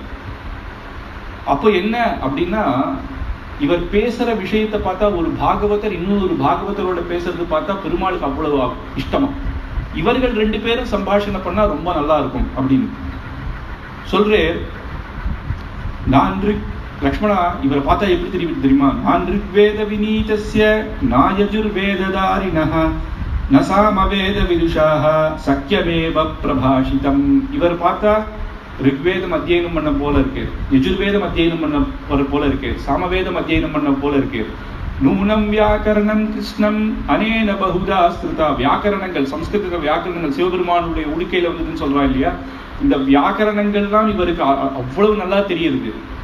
பகுவியாஹரதேன ந கச்சித் தபசப்திதா. இது வரைக்கும் இவர் பேசினதுல ஒரு அப்பசப்தமாவது இருக்கா, ஒரு தப்பான வார்த்தை இருக்கா பாத்தியா? இத்தனை ராமாயணத்துல இப்படி ராமர் யாரையுமே சொன்னதில்லை. இத்தனை ரிஷிகளை பார்த்துட்டு வந்திருக்கு, ஒரு அப்பசப்தம் இல்ல. மத்தியமேஸ்வரே, கோகிலம் தான் மத்தியம ஸ்வரத்துல கத்துமா. அந்த குயில்கள் கோகிலத்தினுடைய ஸ்வரமே அழகு. இவர் பாத்தியா எது எப்போ அதிகமான குரலையும் பேசாம, அதுவும் ரித்துவத்திற்கு கேட்கவே இல்லைன்னு மாதிரி பேசாம மத்தியமமான ஸ்வரத்துல இப்பேற்பட்ட வினயமாக ஒரு அப்பசப்தமும் இல்லாம வியாக்கரண பண்டிதராக இவர் இருக்கே அப்படின்னு. ரிக்வேதம் தெரிஞ்சவர் அப்படின்னா ரிக்வேத அத்தியனம் பண்ணவர்கள் வினயத்தோடு இருப்பாளாம். அப்பேற்பட்ட வினயம் இவருக்கு இருக்கு. யஜுர்வேதம்னா யஜுர்வேதத்துல சீக்வன்ஸ், எதை முதல்ல சொல்லணும் எதை அப்புறம் சொல்லணும்ன்றது அதுல தெரியும். அப்படி இவர் பேசுறது பார்த்ததுனால சாமவேதம் கான ரூபமாக இருக்கும், அது கேட்கறதுக்கே அழகா இருக்கும். இவர் பேச்சுல ஒவ்வொரு பேச்சும் அப்படியே அழகாக இருக்கே, அப்படினால நீ பேசு அப்படிங்கிறது. இப்பதான் ஒரு இடத்துல சொல்றேன். இப்போ வியாக்கரண பண்டிதர் அப்படின்றவர் பாணினி. அவர் ஆதிசேஷனுடைய அவதாரமா, லக்ஷ்மணனும் ஆதிசேஷன் அவதாரம். ரெண்டு வியாக்கரண பண்டிதர்கள் பேசினா அது கேட்க நமக்கு நல்லா இருக்கும். ஒரே விஷயத்துல ரெண்டு பண்டிதர் பேசினா நமக்கு புரியும். இப்ப நமக்கு அந்த விஷயம் தெரியாம நான் அரைக்குறையா பேசுறதை விட ராமர் என்ன சொல்றேன், இவருக்கெல்லாம் தெரியும். இருந்தா கூட இவரும் வியாக்கரண பண்டிதர், ஹனுமாரும் வியாக்கரண பண்டிதர்கள், இவா ரெண்டு பேரும் பேசுற சம்பாஷணை இன்னும் நல்லா இருக்கும் அப்படின்னு லக்ஷ்மணா நீ பேசு அப்படிங்கிறது. அப்போ அஹமஸ்யவயே பிராதா உடனே சொல்றேன், லக்ஷ்மணர் தன்னை இன்ட்ரடியூஸ் பண்ணிக்கிறேன். இப்ப இத்தனை நாய் பேசுறேன் இல்லையா, இவர் யாருன்னா இப்ப இவர் ராமருடைய பிராத்தா. நான் பிராத்தானாலே ஒருத்தருக்கு தாசன் தான், அண்ணாவுக்கு நான் தாசன். ஆனா அப்படி சொல்ல விரும்புறேன். அஹமஸ்யமவே பிராதா குணௌ தாஸ்யமுபாகதஹ கிருதஜ்ஞஸ்ய பகுஜ்ஞஸ்ய லக்ஷ்மணௌ நாம நாமதஹ. நான் லக்ஷ்மணன், இவருடைய தம்பி இருந்தா கூட இவர் குணத்துக்கு நான் தாசன். குணைர் தாசியம் உபாகதா, அப்பேற்பட்ட குணமுடையவர் இவருக்கு, அதனால நான் தாசன், தம்பின்றதுனால இல்லை அப்படின்னு சொல்லி அப்பேற்பட்ட இவருடைய தம்பியான லக்ஷ்மணன் நான் அப்படின்னு சொல்றேன். அகம் செய்வஹி ராமஸ்ச. இப்ப சொல்றேன் எதுக்காக நாங்க வந்திருக்கோம் அப்படின்னு. இப்போ வியாக்கரண பண்டிதர் இல்லையா ரெண்டு பேரும். இப்போ இவர் டெஸ்ட் வைக்கிறான். அண்ணா சொல்லிட்டு லக்ஷ்மணர் ஒரு டெஸ்ட் மாதிரி சொல்றேன். அஹம் சைவஹி ராமஸ்ச சுக்ரீவம் சரணௌ கதௌ லோகநாதஹ புரா பூத்வா சுக்ரீவம் நாதமிச்சதி. லோகநாதனான சாட்சாத் ராமன் இப்ப சுக்ரீவன் நாதமிச்சதி, சுக்ரீவனை தேடிட்டு வந்திருக்கேன். சுக்ரீவம் சரணங்கதா, சுக்ரீவன சரணம்னு வந்திருக்கேன் அப்படின்னு. இப்ப சரணத்துக்கு பலவிதமான அர்த்தம் இருக்கு. வியாக்கரண பண்டிதர்கள் எப்படி புரிஞ்சுக்கிறார் அப்படின்றத எடுத்துக்கணும். பிதா யஸ்யா புரா ஹரிச்சரண்யோ தர்மவத்சலஹ தஸ்ய புத்ரஹ சரண்யஸ்ச சுக்ரீவம் சரணங்கதஹ அப்படின்னு. சர்வலோகஸ்ய தர்மாத்மா, சர்வலோகத்துக்கும் தர்மமானவர். சரண்யம் சரணம் புரா குரும் ராகவஹ சோயம் சுக்ரீவம் சரணங்கதஹ. எல்லா லோகத்துக்கும் சரண்யனானவர் சுக்ரீவனுக்கு சரணம் என்று இங்க வந்திருக்கேன் அப்படின்னு. சரண்யம் அப்படின்னா என்ன அர்த்தம்னா உதவி தேடி வந்திருக்கேன்னு ஒரு அர்த்தம் இருக்கு. சரணாகதி பண்றேன்னு அர்த்தம் இல்லை. இப்ப ஹனுமார் திரும்பி சொல்லச்சு என்ன சொல்றான், அப்படியா சரணாகதிக்கு வந்திருக்கீங்களா, சுக்ரீவன் எனக்கு நல்லா தெரியும், அவரை வச்சு நான் உங்களுடைய கஷ்டத்தெல்லாம் போக்கிடுறேன் அப்படின்னு தான் சொல்லணும். அதை சரியா புரிஞ்சுட்டு இருக்கு. என்ன சொல்றேன்னா, திருஷ்யா புத்தி சம்பன்னஹா ஜிதக்ரோதஹா ஜிதேந்திரியஹா. ஆஹா, இப்பேற்பட்டவர்களுடைய சம்பந்தம் எங்க ராஜா சுக்ரீவருக்கு கிடைச்சதுன்னா அதை விட பெரிய பாக்கியம் எதுவும் இல்லை. உங்க கைங்கரியத்துக்கு நாங்கள் சித்தமாக இருக்கோம் அப்படின்னு சொல்றோம். அப்ப சரணத்துக்கு என்னன்னா உதவி தேடி நாங்க வந்திருக்கோம். என்ன உதவி அப்படின்னா சீதா தேவி காணும், அவளை மீட்டு கொடுக்கறதுக்கு வந்திருக்கோம் அப்படின்னு ஒண்ணு. ரொம்ப சந்தோஷப்பட்டு ஹனுமார், அன்னைக்கே ஹனுமந்த வாகனம் தான், உடனே அவ வரேன் அப்படின்னு சொல்ல நடத்தி ஆசிட்டு போறேன். ராம லக்ஷ்மணர் ரெண்டு பேரையும் ரெண்டு புஜத்திலையும் ஏற்றிட்டு அந்யோன்யமை வீக்ஷந்தௌ நத்ருஷ்டிர் முபஜாத்மஹா அப்படின்னு ரெண்டு பேரையும் அவளை ஆசிட்டு போறேன். உடனே சுக்ரீவனுக்கு இவனுக்கு பயம், ஐயோ ஹனுமார் பேசிட்டு வரேன்னு சொன்னேரே, ஆஷிண்டே நேரம் வந்துட்டேரே அப்படின்னு இன்னும் பயப்படுறான். அவ ராம லக்ஷ்மணர் ரெண்டு பேரையும் இறக்கினேர். சுக்ரீவ மகாராஜா முன்னாடி ராமரை உட்கார வச்சார். இருந்தா கூட அவன் பயப்படுறான். ஹனுமாருக்கு புரிஞ்சிடுச்சு சுக்ரீவர் பயப்படுறார் அப்படின்னு ஒண்ணு. என்ன பண்ணார், உடனே ஒரு அக்னி மூட்டினார். அக்னி சாட்சியாக ராமர் கிட்ட சொல்றாரு, நீர் அக்னி சாட்சியாக இவரை மித்திரனாக ஏற்றுக்கு வரும் அப்படின்னு. முதல்ல அக்னி சாட்சியாக மித்திரர்கள் பண்ணது இவ ரெண்டு பேர் தான். அக்னி சாட்சியாக கல்யாணம் பண்ணிப்பான். இந்த மாதிரி கர்மா எங்கேயுமே கிடையாது. ஆனா கூட அவனுக்கு அவ்வளவு தைரியம் வரணும் அப்படின்னு அக்னி சாட்சியாக ராமனும் சொல்றாரு, அக்னி சாட்சியா சுக்ரீவா நான் உன்னுடைய சிநேகிதன் அப்படின்னு ஒண்ணு. அப்பதான் முதல்ல சுக்ரீவனை கட்டி பிடிச்சிக்கிறாரு. அப்புறம் ரெண்டு பேருக்கும் ரொம்ப சுக்ரீவனுக்கு பேச்சுவாக்கு கூட யாருமே இல்லை. ஹனுமாரோ வாலி சபைக்கு போகணும், அப்பப்பதான் வருவேன், அவருக்கு எப்ப சமயம் இருக்கோ ராத்திரி வந்துட்டு போவேன். சுக்ரீவன் பாவம், அவனுக்கு பசி, சாப்பிட கூட அவனால வெளில போக முடியாது. அந்த மதங்காசனத்திலேருந்து வெளில வந்துட்டான்னா வாலி அவனை போட்டு அடி அடி நடிச்சிருவான். இவரா ஹனுமார் ஏதாவது பழங்கிழங்குகள் கொண்டு கொடுத்தாதான் உண்டு, இல்லைன்னா ஆகாரமும் கிடையாது. அப்ப என்ன பண்றது அப்படின்னு ராத்திரி எல்லாம் இவருக்கு ரொம்ப சந்தோஷம். சுக்ரீவனுக்கு ராமலக்ஷ்மணர்கள் கிடைச்சா ராமர் பார்த்து பேசிட்டே இருப்பார். திடீர்னு ராத்திரி ஆனவுடனே பக்கத்துல படுத்துருவார். திடீர்னு ராமர் எழுப்பி விட்டுருவார். எழுப்பி விட்டு அவர்கிட்ட கேட்பார். அவருடைய கதையெல்லாம் திருப்பி திருப்பி திருப்பி திருப்பி சுக்ரீவன் அவருடைய கதையெல்லாம் வாலி என்ன அடிச்சான், என் மனைவியை கொண்டு போயிட்டான், இந்த கதையை திருப்பி திருப்பி சொல்லிட்டு இருப்பார். வாலினோமே மகாபாகா பாரியா தஸ்ய பயம் குரு, என்னுடைய பாரியை எடுத்துட்டு போயிட்டான், எனக்கு வாலின்னா அவ்வளவு பயம். கர்த்துமர்ஹசி காகுத்ஸா பயமே ந பவேத்யதே, இந்த பயத்தினாலேயே என்னுடைய வாழ்க்கையை நான் ஓட்டிட்டு நான் இப்படி இருக்கேன். ஏவமக்தசு தேஜஸ்வி தர்மஜ்ஞோ தர்மவத்சலஹா, ஏதோ தெரியல உமகிட்ட சொல்லணும்னு இருக்கு, உமகிட்ட சொன்னா அந்த பாரம் பாதி நீங்கிறது. ராமரும் ஒரு நாள் கூட என்னடா நேற்று சொன்னா அதே கதையே திருப்பி திருப்பி சொல்றான்னு எல்லாம் கேட்கல. சரி அவனுக்கு சௌக்கியம் அவன் சொல்றான் அப்படின்னு ஒரு நாள் வந்து சொல்றான். வாலின்னவுடனே எனக்கு அவ்வளவு பயம் அப்படின்னு ராமர் ஒரு பிரதிஜ்ஞை பண்றாரு. வாலினம் தம் வதிஷ்யாமி தவ பாரியா பஹாரினா அமோகா சூரிய சங்காசா மமைதே நிஷதாசராஹா, என்னுடைய சரத்தினால் இந்த வாலியை நான் வதம் பண்றேன். எப்போ உன்னுடைய பாரியை எடுத்துட்டு போனான்னு எனக்கு தெரிஞ்சதோ இனிமேல் நான் அவனை வதம் பண்றேன் அப்படின்னு உடனே சுக்ரீவன் சந்தோஷப்படணும்ல, சந்தோஷப்படலையா. ஆனா சொல்றான், நீர் சொன்ன வார்த்தையே எனக்கு வந்து என் பாரி எனக்கு திருப்பி கிடைச்சா போல இருக்கு சுவாமி. ஆனா நீர் வாலியோட யுத்தத்துக்கெல்லாம் போகாதீ, பயப்படலாம். வாலி எப்பேற்பட்ட வீரன், அவரை போய் அடிச்சிட முடியுமா? ராவணனையே ஜெயிச்சவன் வாலி. அப்படி இருக்கும்பொழுது ராமர்னால ஒன்றும் பண்ண முடியாதுன்னு ஸ்நேகம் அதிகமாயிடுது. பயம் ஒரு பக்கம் இருந்தாலும் ராமர் மேல அதீத பிரியம். ஏன்னா பேசுறதுக்கு கூட ஆள் இருந்தாலவருக்கு இவனுக்கு இவா 2 பேர் கிடைச்சா, இப்ப இவாளையும் நான் வாலிக்கிட்ட போய் இவாளையும் பலி கொடுத்துட்டேன்னா எனக்கு இது கூட போயிடுமே, அவருக்கு எந்த கஷ்டமும் வரக்கூடாது. என்னால என்னுடைய பாவம் என்னோ நான் அடி வாங்கிட்டு இருக்கேன், ஆனா ராமன் எதுக்கு அடி வாங்கணும் அப்படின்னு சொல்லிட்டு நீர் சொன்ன வார்த்தையே எனக்கு சந்தோஷம் சுவாமி, நாஹம் ஜானாமி, அது வந்து சந்தோஷம் சுவாமி அப்படின்னு. இப்ப இத்தனை நாள் இவன் தான் இவனுடைய கதையெல்லாம் சொல்லிட்டு இருந்தது. ராமர் சொல்ற ராத்திரி திடீர்னு வந்துடுறான், கட்டிப்பிடிச்சு எழுப்பிடுறான், உங்களுடைய பேசுறது போல இருக்கு சுவாமி அப்படிங்கிறான். அவனே சொல்றான், சுவாமி நான் பண்றதெல்லாம் சேஷ்டையா தான் இருக்கு, குரங்கு சேஷ்டை அவ்வளவுதான், ஒன்றும் பண்ண முடியாது, இருந்தாலும் நீர் எதுவும் தப்பா எடுத்துக்க கூடாது, க்ஷமிச்சுன்றான். அவர் சொல்ற, சுக்ரீவா நீ கவலையே படாத, நீ என்ன வேணா சொல்லு அப்படின்னு. அப்போ ஒரு நாள் ராமர் சொல்ற, நீர் என்ன கஷ்டத்துல இருக்கேன்னு சொல்லும்போது சொல்றேன், இந்த மாதிரி சீத்தையை வந்து ராவணன் எடுத்துன்னு போயிட்டான்பா அப்படின்னு. எனக்கு பிரியத்துக்கு பிரியமானவளாக இருந்தா அவள் இல்லாம எனக்கு ரொம்ப கஷ்டம், திருப்பி நாட்டுக்கு போறதுக்குள்ள என்னால முடியாது, எங்க இருக்கான்னு கண்டுபிடிக்கணும் எப்படின்னு.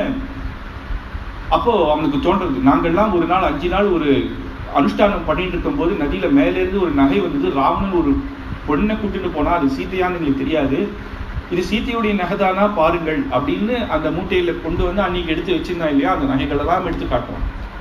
ராமனும் அதை பார்த்து கண்ணில் ஜலம் வருது. லக்ஷ்மணன் கிட்ட கேட்கிறேன், லக்ஷ்மணா நீர் பாரும் இது வந்து மண்ணீர் தானா அப்படின்னு. அவர் பார்த்து சொல்றேன், நாஹம் ஜானாமி கேயூரே நாஹம் ஜானாமி குண்டலே நூபுரே த்வபி ஜானாமி நித்யம் பாதாபிவந்தனாத் அப்படின்னு. கழுத்துல போட்ட இது சீத்தை தான் எனக்கு தெரியல, காலில் போட்ட குண்டலங்கள் இது சீத்தை தான் எனக்கு தெரியல, ஆனா நூப்புரம் காலில் இருக்கிற இந்த கால் சலங்குகள் இது சீதாதேவி தான் எனக்கு தெரியும், ஏன்னா நான் டெய்லி மண்ணியை சேவிக்கச்ச இதை பார்த்துருக்கேன் அப்படின்னு.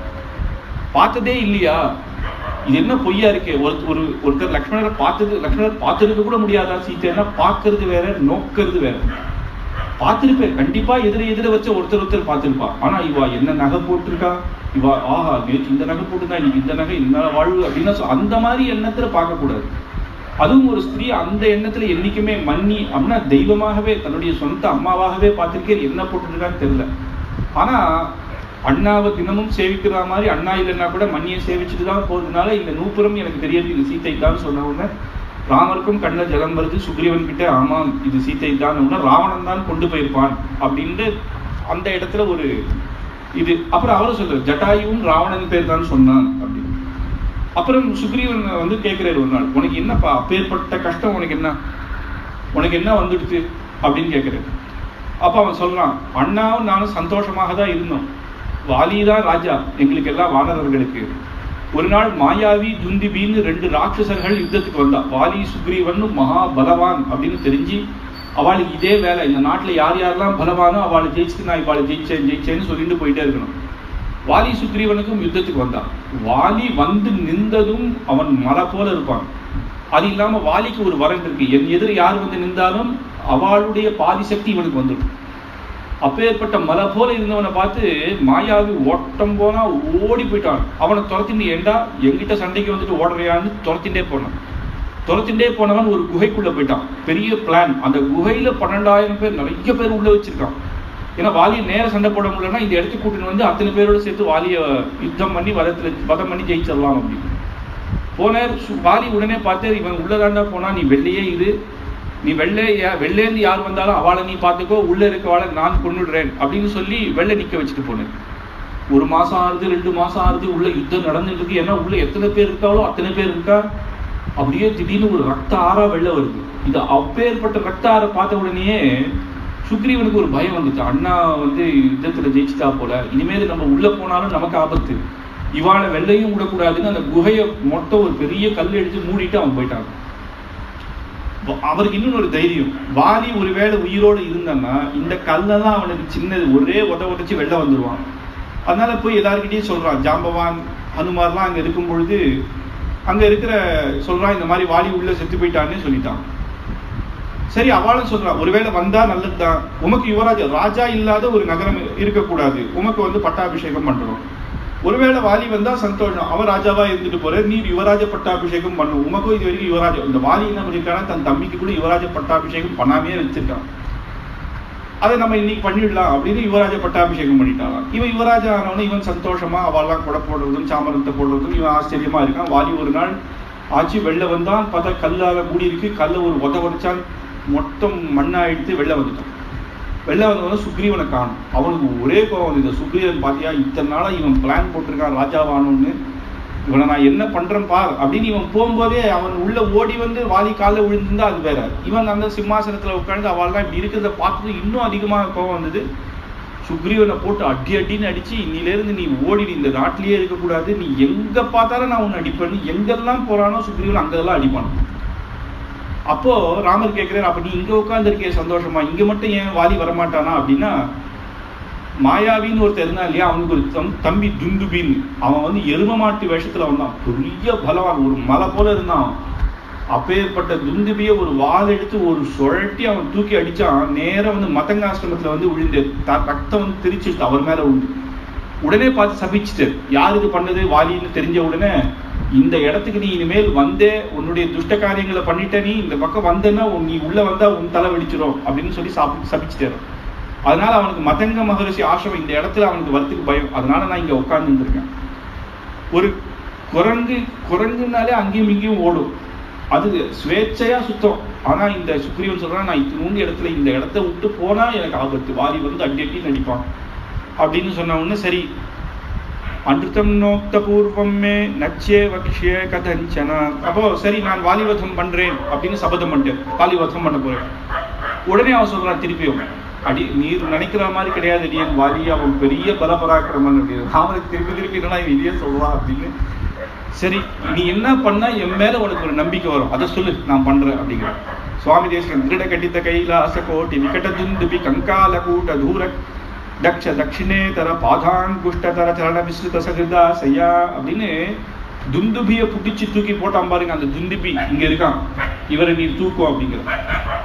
உடனே ராமர் என்ன பண்ற, தன்னுடைய பாதாங்குஷ்டத்தர கையால கூட தூக்கல, பாதத்துல திருவடியில ஒரு கட்ட விரலால ஒரு உதச்சாதான் எங்கேயோ போய் உண்டுதான். அப்ப உடனே அவர் சொல்றாரா, இவரு அப்ப இருக்கும்போது மாம்ச பிண்டத்தோட மலை மாதிரி இருப்பான், இது வெறும் எலும்பு, இந்த எலும்புதான் நீர் உதைச்சார். வாலி அன்னைக்கு தூக்கி போகும்போது இவன் எவ்வளவு வெயிட்டா இருந்தா தெரியுமா அப்படின்னு. சிற்பி ராமர், சரி வேற என்ன பண்ணணும்னு சொல்லு. இந்த 7 விருட்சம் இருக்கு, விருட்சத்தை காமிச்சான். இந்த ஒரு விருட்சத்தை வாலி ஒரு ஆட்டை ஆட்டினா இருக்கிற இலெல்லாம் உதிர்ந்து கீழே உந்துடும், ஒரு இலை நிக்காது, ஒரு 2 ஆட்டை ஆட்டினா போறோம், அப்பேற்பட்ட பலவான். அவ்வளவுதானே, என்னுடைய பானத்தை பார் அப்படின்னு அந்த பானத்தை தொலைச்சி விட்டு 7 மரத்தையும் அடிச்சு ஒண்ணுமில்லாத பண்ணி சப்த சாகரத்தையும் முட்டி திரிலோகத்தையும் முட்டின்னு நேர திரும்பி வந்து ராமனுடைய இதுல வந்து உட்காந்துதான். உடனே சுக்ரீவன் கை கூப்பிட்டான், அடியே நீர் வாலிக்கு யுத்தம் பண்ண சரியான ஆள் நீர் அப்படின்னு ஒண்ணு சொல்றேன். சரி, யுத்தத்துக்கு போ. வாலி நான் நேரம் வந்து யுத்தம் பண்ணல, நீ போ சுக்ரீவா, நீ போய் யுத்தம் பண்ணு, நான் பார்த்து நான் ஓரம், உனக்கு ஏதாவது ஒரு ஆபத்து வரும்பொழுது நான் அவனை அடிச்சிடுறேன் அப்படிங்கிற. சுக்ரீவன் தைரியமா போறான், போய் சும்மா இல்லாம அங்கேருந்து கத்துறான், ஏய் வாலி இத்தனை நாளா என்ன விட்டீர்ல, நான் பார்க்கிறேன் வா சண்டைக்கு வா அப்படின்னு ஒரு கதை எடுத்து அவன் போறான். வாலி இத்தனை நாள் காணாம போனா இப்ப வந்திருக்கான் அப்படின்னு அவனும் கோபத்துல வந்து ரொம்ப நாள் அடிச்சுடா, ரொம்ப நாளா மதங்காசிரமத்துல உட்காந்து அடி வாங்காம இருந்துட்டேன், எனக்கும் கை இது பண்றது, வா உடனே வா யுத்தத்துக்குன்னு அவன் கத்திக்கிட்டு ஒருத்தனா வந்திருக்கானா, ஒருத்தனா தானே ராஜ்ய, அவன் சொந்த தம்பி தான், அதனால ராஜான்னா மற்றவாள் தான் சண்டை கெடுப்போம், இவனை நானே பார்த்துக்கிறேன்னு எல்லாரையும் உட்கார வச்சுட்டு வாலி போறான். வாலிக்கும் சுக்ரீவனுக்கும் ஆச்சரியமான யுத்தம்.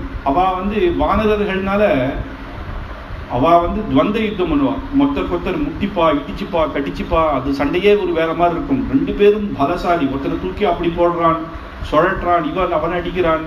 ராமர் இங்கேருந்து பார்க்கிறார், வாலியும் சுக்ரீவனும் ஒரே மாதிரி இருக்கா. இவளை பார்த்தா இதுல யார் வாலி இதுல யார் சுக்ரீவன்னு தெரியல. ஆனா யுத்தமும் சரிசமமா பண்றா. சரிசமமா யுத்தம் பண்ணி கூட இவர் ஒண்ணுமே பண்ண முடியாம இருந்தே கொஞ்ச நாயில சுக்ரீவனுக்கு முடியல, அடி வாங்கினான். வாலி துரத்தி அடிச்சான்.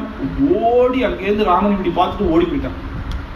எனக்கு இவ்வளவு ஆசை காட்டிட்டு இங்க இப்படி நான் பாட்டுக்கு அவருடைய ஆசிரமத்துல இருந்தேன், இவ்வளவு அடி வாங்கி விட்டுட்டேரு அப்படின்னு பாவமா ஒரு பார்வையை பார்த்து ஓடி போயிட்டான்.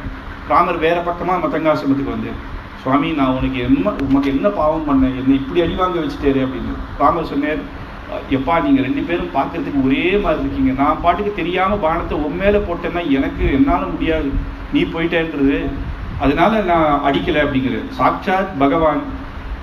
ஆனா அவன் சொல்றான், அழகா சொல்றான், சுவாமி இந்த ஊர்ல இல்ல எந்த ஊர்லயும் போய் கேளுங்க, அடி வாங்குறவன் தான் சுக்ரீவன், அடிக்கிறவா வாலி, இது கூட உங்களுக்கு தெரியாதா, நான் தானே அடி வாங்கிட்டு இருக்கேன், அப்பவே உங்களுக்கு தெரிய வேணாமா வாலி என்ன அடிக்கிறாங்க அப்படின்னு. ஆனா பெருமாள் சொல்றா, இல்லப்பா நம்ம ஏதோ ஒரு அனுமானத்தினால அடிச்சுட்டு ஒன்னா அடிச்சுட்டேன்னா அது எனக்கு கஷ்டமாக இருக்கும் அப்படின்னு. சாட்சாத் பரபிரம்மமான பகவானுக்கு இவர் வாலி இவன் சுக்ரீவன் தெரியாதா அப்படின்ற சந்தேகம் வருது. ஆனா உண்மையா என்ன அப்படின்னா, சபரிக்கு இருக்க ஞானம் கூட இவனுக்கு இல்லை. ராமரை உட்கார வச்சா உடனே லக்ஷ்மணர் நீ உட்காருங்கிறான், லக்ஷ்மணர் முடியாதுன்னா கூட இல்ல நீரும் மகான் நீரும் உட்காரணும் அப்படிங்கிறான். ஆனா இவன் என்ன பண்ணானா, இத்தனை நாள் ராமரோட தான் பேசுவான், லக்ஷ்மணனை ஒருத்தன் மதிக்கல. கூட வந்தவாருன்னா நம்ம பாட்டுக்கு ஒருத்தர் வரான்னா அவ கூட வந்தவான், இவரை நமக்கு நல்லா தெரிஞ்சாலும் நீங்க சாப்பிடுறீங்கன்னா பக்கத்துல இருக்கிறவாளையும் ஒரு கௌரவத்தை கொடுக்கணும் இல்லை, அதை இத்தனை நாளா இவனுக்கு பண்ண தெரியல. லக்ஷ்மணர் எப்பேற்பட்டவர், ராமர் ஒரு வார்த்தை பண்ண உட்கார சொல்லச்சு இவருக்கு ஆசனம் போடுறான், அவர் என்ன அப்படின்ட்டான். அதை ராமருடைய முகம் மாறும் பொழுதுதான் ஹனுமாருக்கு அது புரிஞ்சு அவர் ஒரு சந்தன விருட்சத்தையே உடைச்சு லக்ஷ்மணருக்கு போட்டுறான். அந்த மாதிரி இவன் விஷயத்தை தெரியாத இருக்கான் அப்படின்னு சொல்லிட்டு உடனே என்ன பண்ணுறான், லக்ஷ்மணா ஒரு புஷ்பத்தை பறிச்சு ஒரு மாலை கட்டி இவருக்கு போடு, இந்த வாட்டி ரெண்டாவது வாட்டி யுத்தத்துக்கு போகும் பொழுது நான் தெரிஞ்சுக்கிறேன் யார் சுக்ரீவன். அப்ப என்னன்னா, எப்பேற்பட்ட லக்ஷ்மணனை மதிக்கலையோ அந்த லக்ஷ்மணன் முன்னாடியே கைகூப்பி குனிஞ்சி அவன்கிட்ட மாலை வாங்கிட்டு நீ போ அப்படின்ற ஒரு தண்டனை. அதனாலதான் முதல்ல அவ்வளவு அடி வாங்கி அதை பார்த்து அனுப்பிடாது அப்படின்னு.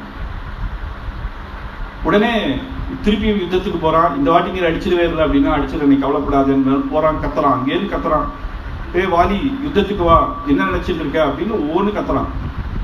உடனே சுக்ரீவனுக்கு வாலிக்கு ரொம்ப கோவம் வந்தது, இப்பதான் அடி வாங்கிட்டு போனா அப்படின்னு உடனே கிளம்புறான். உடனே தார ஓடி வரான். தார ஓடி ஒருத்தன் இவ்வளோ அடி வாங்கிட்டு திருப்பியும் வரான்னா இதுல ஏதோ ஒன்று இருக்கு, யோசிக்கணும், பார்க்காதீங்கோ. அங்கதன் கூட விளையாடிச்சு போனான். சித்தியா யாரோ ரெண்டு பேரோட மனுஷர்களோட சேர்ந்துட்டான்னா அவ யாருன்னா ராமலக்ஷ்மணர்கள். அந்த ராமலக்ஷ்மணர்கள் யாரோ இல்லை, ராமன் சாட்சாத் பகவான். தாரைக்கு அப்பேற்பட்ட ஞானம் உண்டு, அப்பேற்பட்டவர். அதனால நீ இது பொருட்படுத்தக்கூடாது, நீ போனும், நீ போகாதியும்னு கதர்றா தாரை.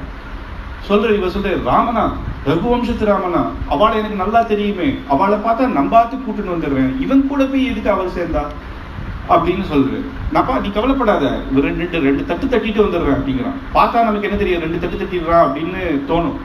ஆனா இவன் முதல்ல இருந்தே அவனை வளர விடல. ராஜ்யத்துல இருக்கும் போதும் அவனுக்கு யுவராஜ பட்டாபிஷேகம் பண்ணல. இத்தனை நாள் அடிச்சும் இப்பயும் நிக்கிறான். காலில் விழுந்து சுக்ரீவன் சரணாகதி பண்ணி, அண்ணா நான் வேணும்ட்டே பண்ணல, இனிமே இது பண்ண மாட்டேன், நான் தெரியாம பண்ணிட்டேன், நீதான் போயிட்டேன்னு நினைச்சேன்னு சொன்னா காலால எட்டி உதைச்சான். சரணாகத்தின்னு பண்ற ஒருத்தனை அடிக்கக்கூடாது. அப்படியும் காலில் விழுந்து க்ஷமாபணை கேட்கிறான். சொந்த தம்பி எட்டி உதைச்சான். அதனால இப்பயும் திருப்பியும் சொல்றான், நான் அடக்கிட்டு வரேன். எத்தனை நாள் தான் அடக்குவான் ஒருத்தனை? உடனே யுத்தத்துக்கு வரான். அட்டி தட்டி திருப்பி அதே போல மறுபடியும் யுத்தம். சுக்ரீவன் மறுபடியும் புரண்டிக்கிறா, உருள்றா, கதை எடுத்து அடிச்சுக்கிறான், மரங்கள் எடுத்து அடிச்சுக்கிறான். சுக்ரீவன் திருப்பியும் சோர்ந்துட்டான், விழுந்துட்டான். இதுமே பார்வன் என்ன பண்றேன்னு ஒரே அடியா பிராணத்தை தூக்குறேன்னு தன்னை மேல தூக்கி ரெண்டு கையாலையும் தூக்கி அப்படியே உடைச்சிடுற அளவுக்கு போயிட்டு அப்படியே மூஞ்சி பிதுங்கி அங்கேருந்து இப்படி ராமரை பார்த்தேராம். ராமருக்கு இப்ப சமயம் இல்லை, யுத்தம் பண்ணினா கொஞ்சம் யோசிச்சா கூட சுக்ரீவனுடைய பிராணம் போயிடும் அப்படின்னு ஒரே பானத்தை எடுத்தேராம். ராம் அப்படின்ற நாமத்தோட எடுத்து நேர அந்த வில்ல விட்டே நேர மார்புல வந்து மலை போல இருக்கிற வாலியினுடைய மார்புல வந்து குத்திட்டான். குத்தின பானம் பின்னாடி வரல, அது நேர வந்து குத்திட்டான். உடனே என்னையே அடிச்சவன் யார் அப்படின்னு பாக்குறான். என்ன அடிச்சது யார் அப்படின்ற ஒண்ணு அங்கேருந்து பார்த்தா ராமலட்சுமணர். அவர் அடிச்சது முடிஞ்சிருச்சு, அவ்வளவுதான், இனிமேல் போயிடுவான்னு திரும்பிட்டாராம். திரும்பின உடனே இவன் அங்கேருந்து அந்த வில்ல அம்பை இப்படி எடுத்து பார்த்து ராம் அப்படின்னு எப்ப அவன் வாயால சொன்னானோ ராமன் அப்படியே திரும்பினாராம், இவன் கிட்ட வரலாம். ஏன்னா கடைசி காலத்துல பகவான் நாமம் வருதுன்றது அபூர்வம், அது அவ்வளவு சுலபம் கிடையாது. கடைசி காலத்துல நமக்கு தோன்றதெல்லாம் ஐயோ என் பேரன் வரலையே, அமெரிக்கால அவன் இருக்கா, இவன் பார்க்கணும் அவன் பார்க்கணும், இன்னும் 10 வருஷம் இருந்தா என் மாட்டு பொண்ணுக்கு இவன் பொண்ணுக்கு கல்யாணம் பண்ணணும், ஏதோ ஒண்ணு வாழ்க்கையில சந்தோஷங்கள் இருந்துதான் இருக்கும். கடைசி காலத்துல சந்தோஷமா நம்மளுடைய வேலை முடிஞ்சுடுத்து அப்படின்னு நாமத்தை சொல்றவான்றது அந்திம காலத்துல பகவான் நாமம் வருது அவ்வளவு சுலபம் கிடையாது. அவன் எப்ப அதை ராம் அப்படின்றத படிச்சானோ உடனே ராமர் வர நேர வாலிக்கிட்ட வர ராகவே நமஹ பாணே வாலி வக்ஷசி பதிதஹ ததஸ்திரம் ததஸ்ய வீர்யஸ்ய ஸ்வர்கமார்கே பிரபாவன்னே ராமபாணே பரமாங்கதிம் நல்ல கதியை அடைக்கக்கூடிய அப்பேற்பட்ட யுத்தத்துல அடி வாங்கினா அவனுக்கு வீரஸ்வர்க்கம் தானே, அப்பேற்பட்ட நல்ல கதியை அந்த பானம் காட்டித்து அப்படின்னு அவன் வந்து அப்பேற்பட்ட பானம் நேரம் வந்து இடிச்சுதான். விபுல புஜசைல மூல நிபிட நிபீடித ராவண ரணரணக சனக சதுரதி விஹரண சதுர கபிகுலபதி ஹிருதய விசால சிலாதல தாரண தாருண சிலீமுகா. அப்பேற்பட்ட வாலி ராவணனையே ஜெயிச்சவன், ராவணனையே பம்பரம் மாதிரி ஆக்கினான். அப்பேற்பட்டவன் அவனுடைய விசால அந்த வக்ஷஸ்தலத்துல போய் நேர ஒரு பானம் குத்திட்டு வாலி உடனே சொல்றான், தந்திருஷ்டுவா ராகவன் அந்த பெருமாள் வந்து கம்பீரமா நிக்க உடனே யாரா இருந்தாலும் என்ன பண்ணுவான், என்ன திட்டுவா இல்ல, ஆனா இங்க பார்க்கச்ச திட்டுற மாதிரி இருக்கும். வாலியினுடைய எண்ணம் ராமனை திட்டறதே இல்லை.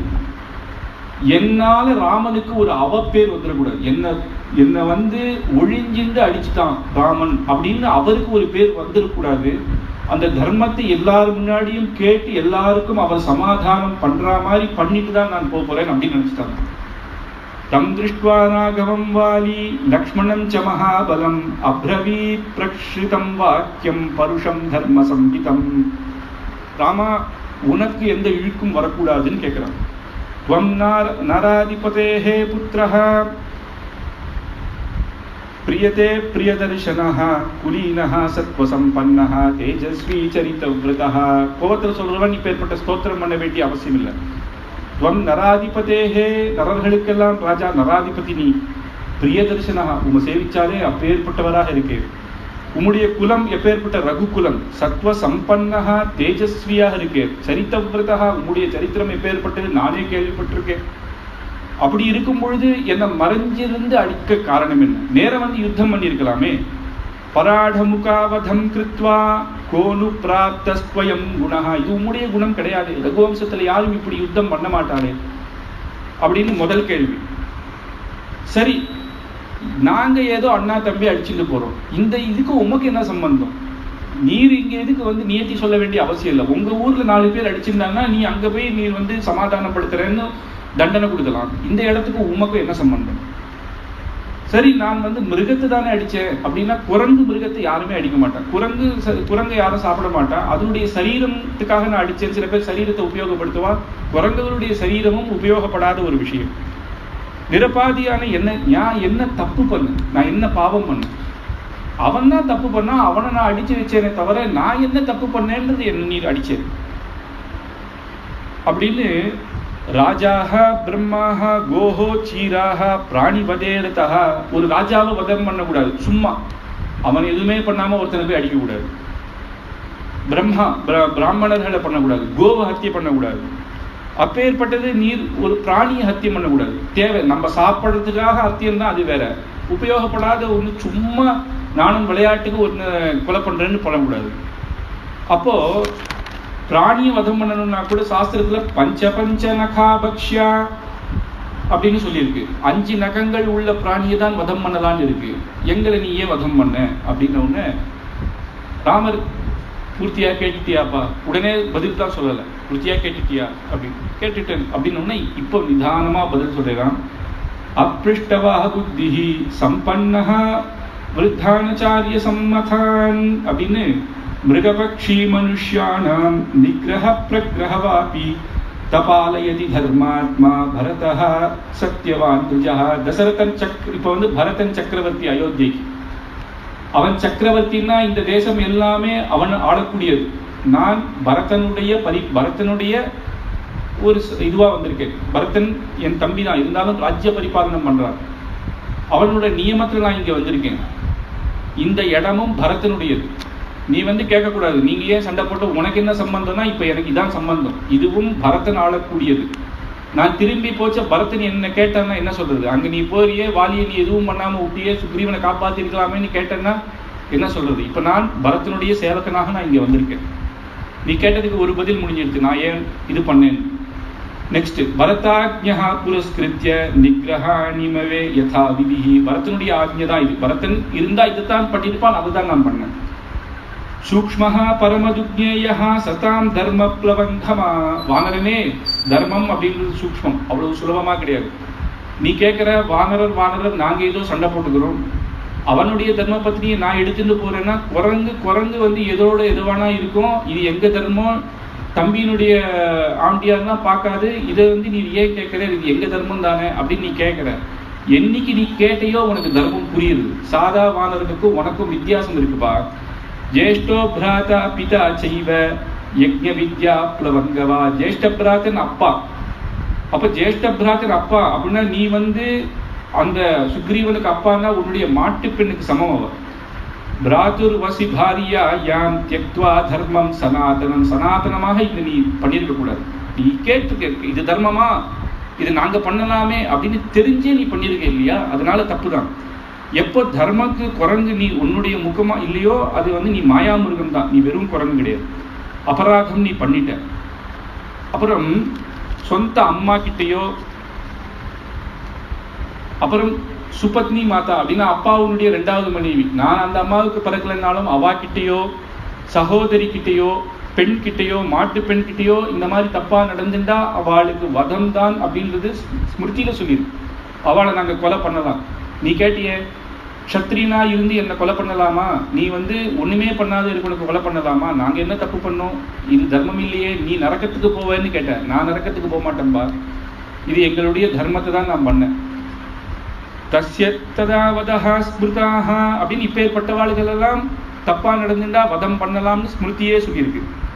ஏன் மறைஞ்சி அடிச்சேன்னு கேட்டா, இதான் கடைசி. இப்ப எல்லாத்துக்கும் சமாதானம் ஆயிடுச்சு. ஏன் மறைஞ்சி அடிச்சேன்னா, கரதூஷணர்களை 14,000 பேரை ஒருத்தனை நான் அடிச்சுட்டேன். அந்த 14,000 பேருமே ராட்சசர்கள், துஷ்டர்கள்.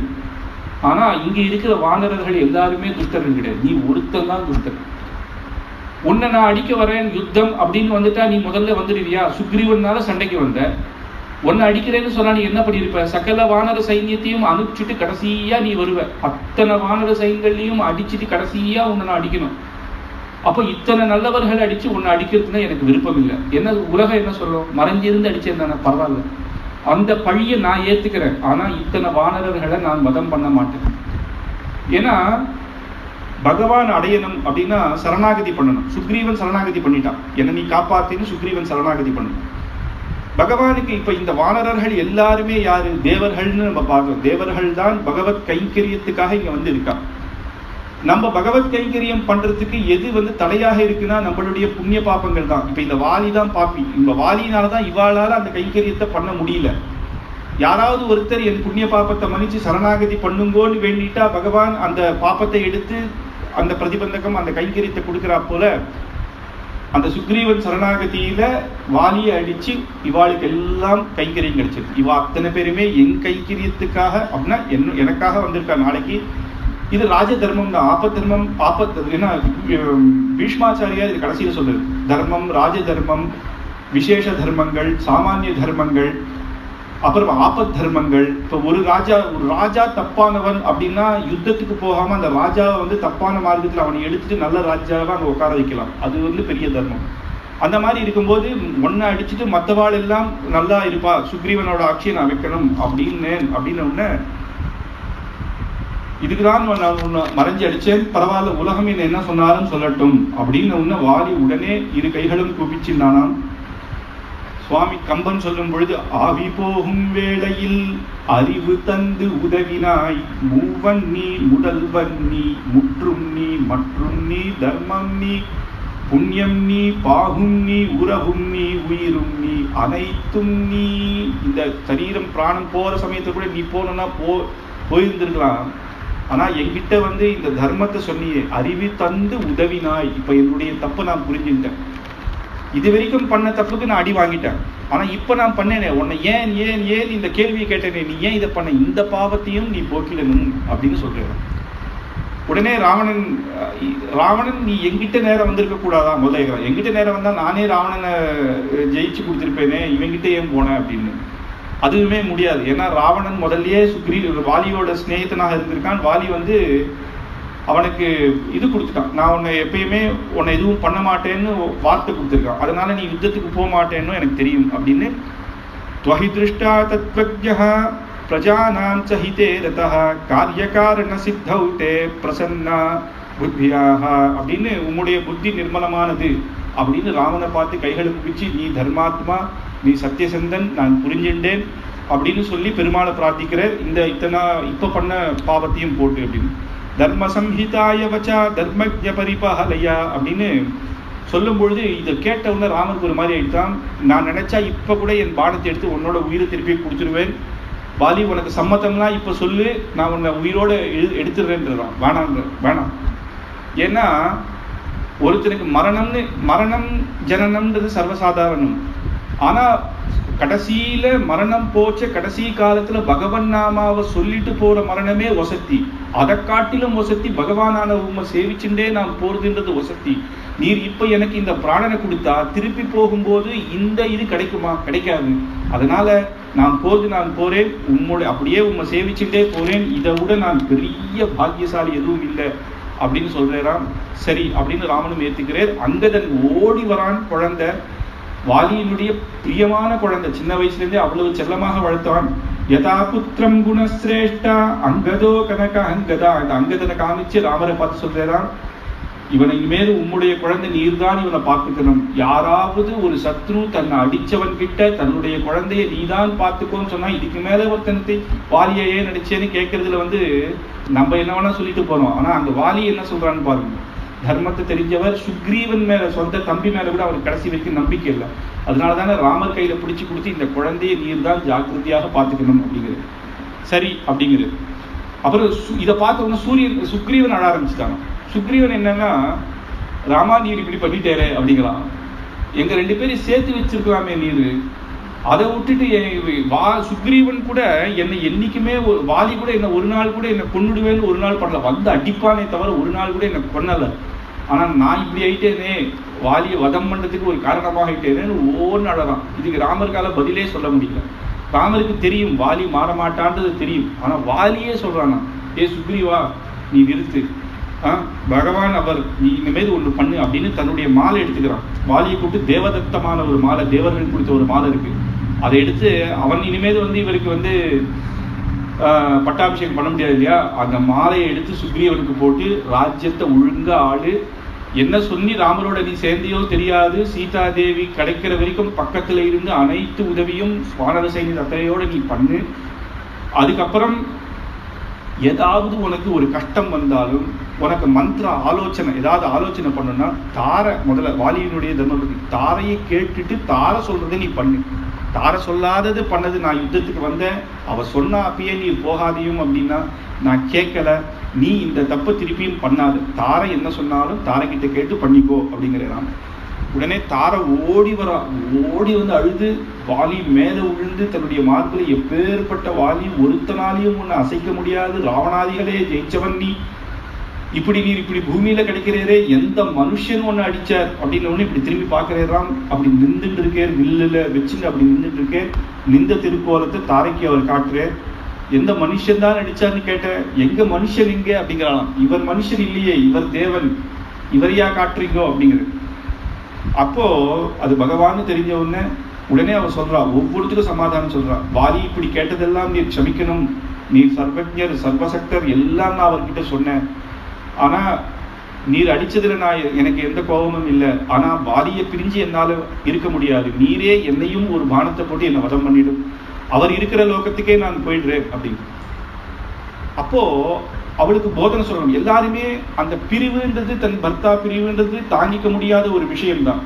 ஆனா அதுக்காக நானும் போறேன்னு சொல்லக்கூடாது. பையன் அங்கதன் இருக்கான், அவனை காப்பாற்ற வேண்டாமா, இந்த மாதிரி சோகத்துல இருக்கணும். அப்பதான் சொல்றா ராமர் ஹனுமாரை கூப்பிட்டு, ஹனுமார் நீர் சமாதானப்படுத்தும் அப்படின்னு அந்த ஆத்மா விஷயத்த சொல்றாரு. ஆத்மா சரீரம் வேற, ஆத்மா திருப்பி திருப்பி வந்துட்டே தான் இருக்கும், இது சரீரம் தான் போச்சு, நீ கவலைப்படாத, வாலி நல்ல லோகத்துல இருப்பான் அப்படின்றதெல்லாம் பகவத்கீதைய இந்த சில பேர் சொல்றா, கண்ணன் எவ்வளவு அழகா கீதை சொன்னது காரணம் என்ன தெரியுமா, இங்க ஹனுமார் கிட்ட கேட்ட கீதையை தான் அவர் அங்க சொன்னார் அப்படின்னு.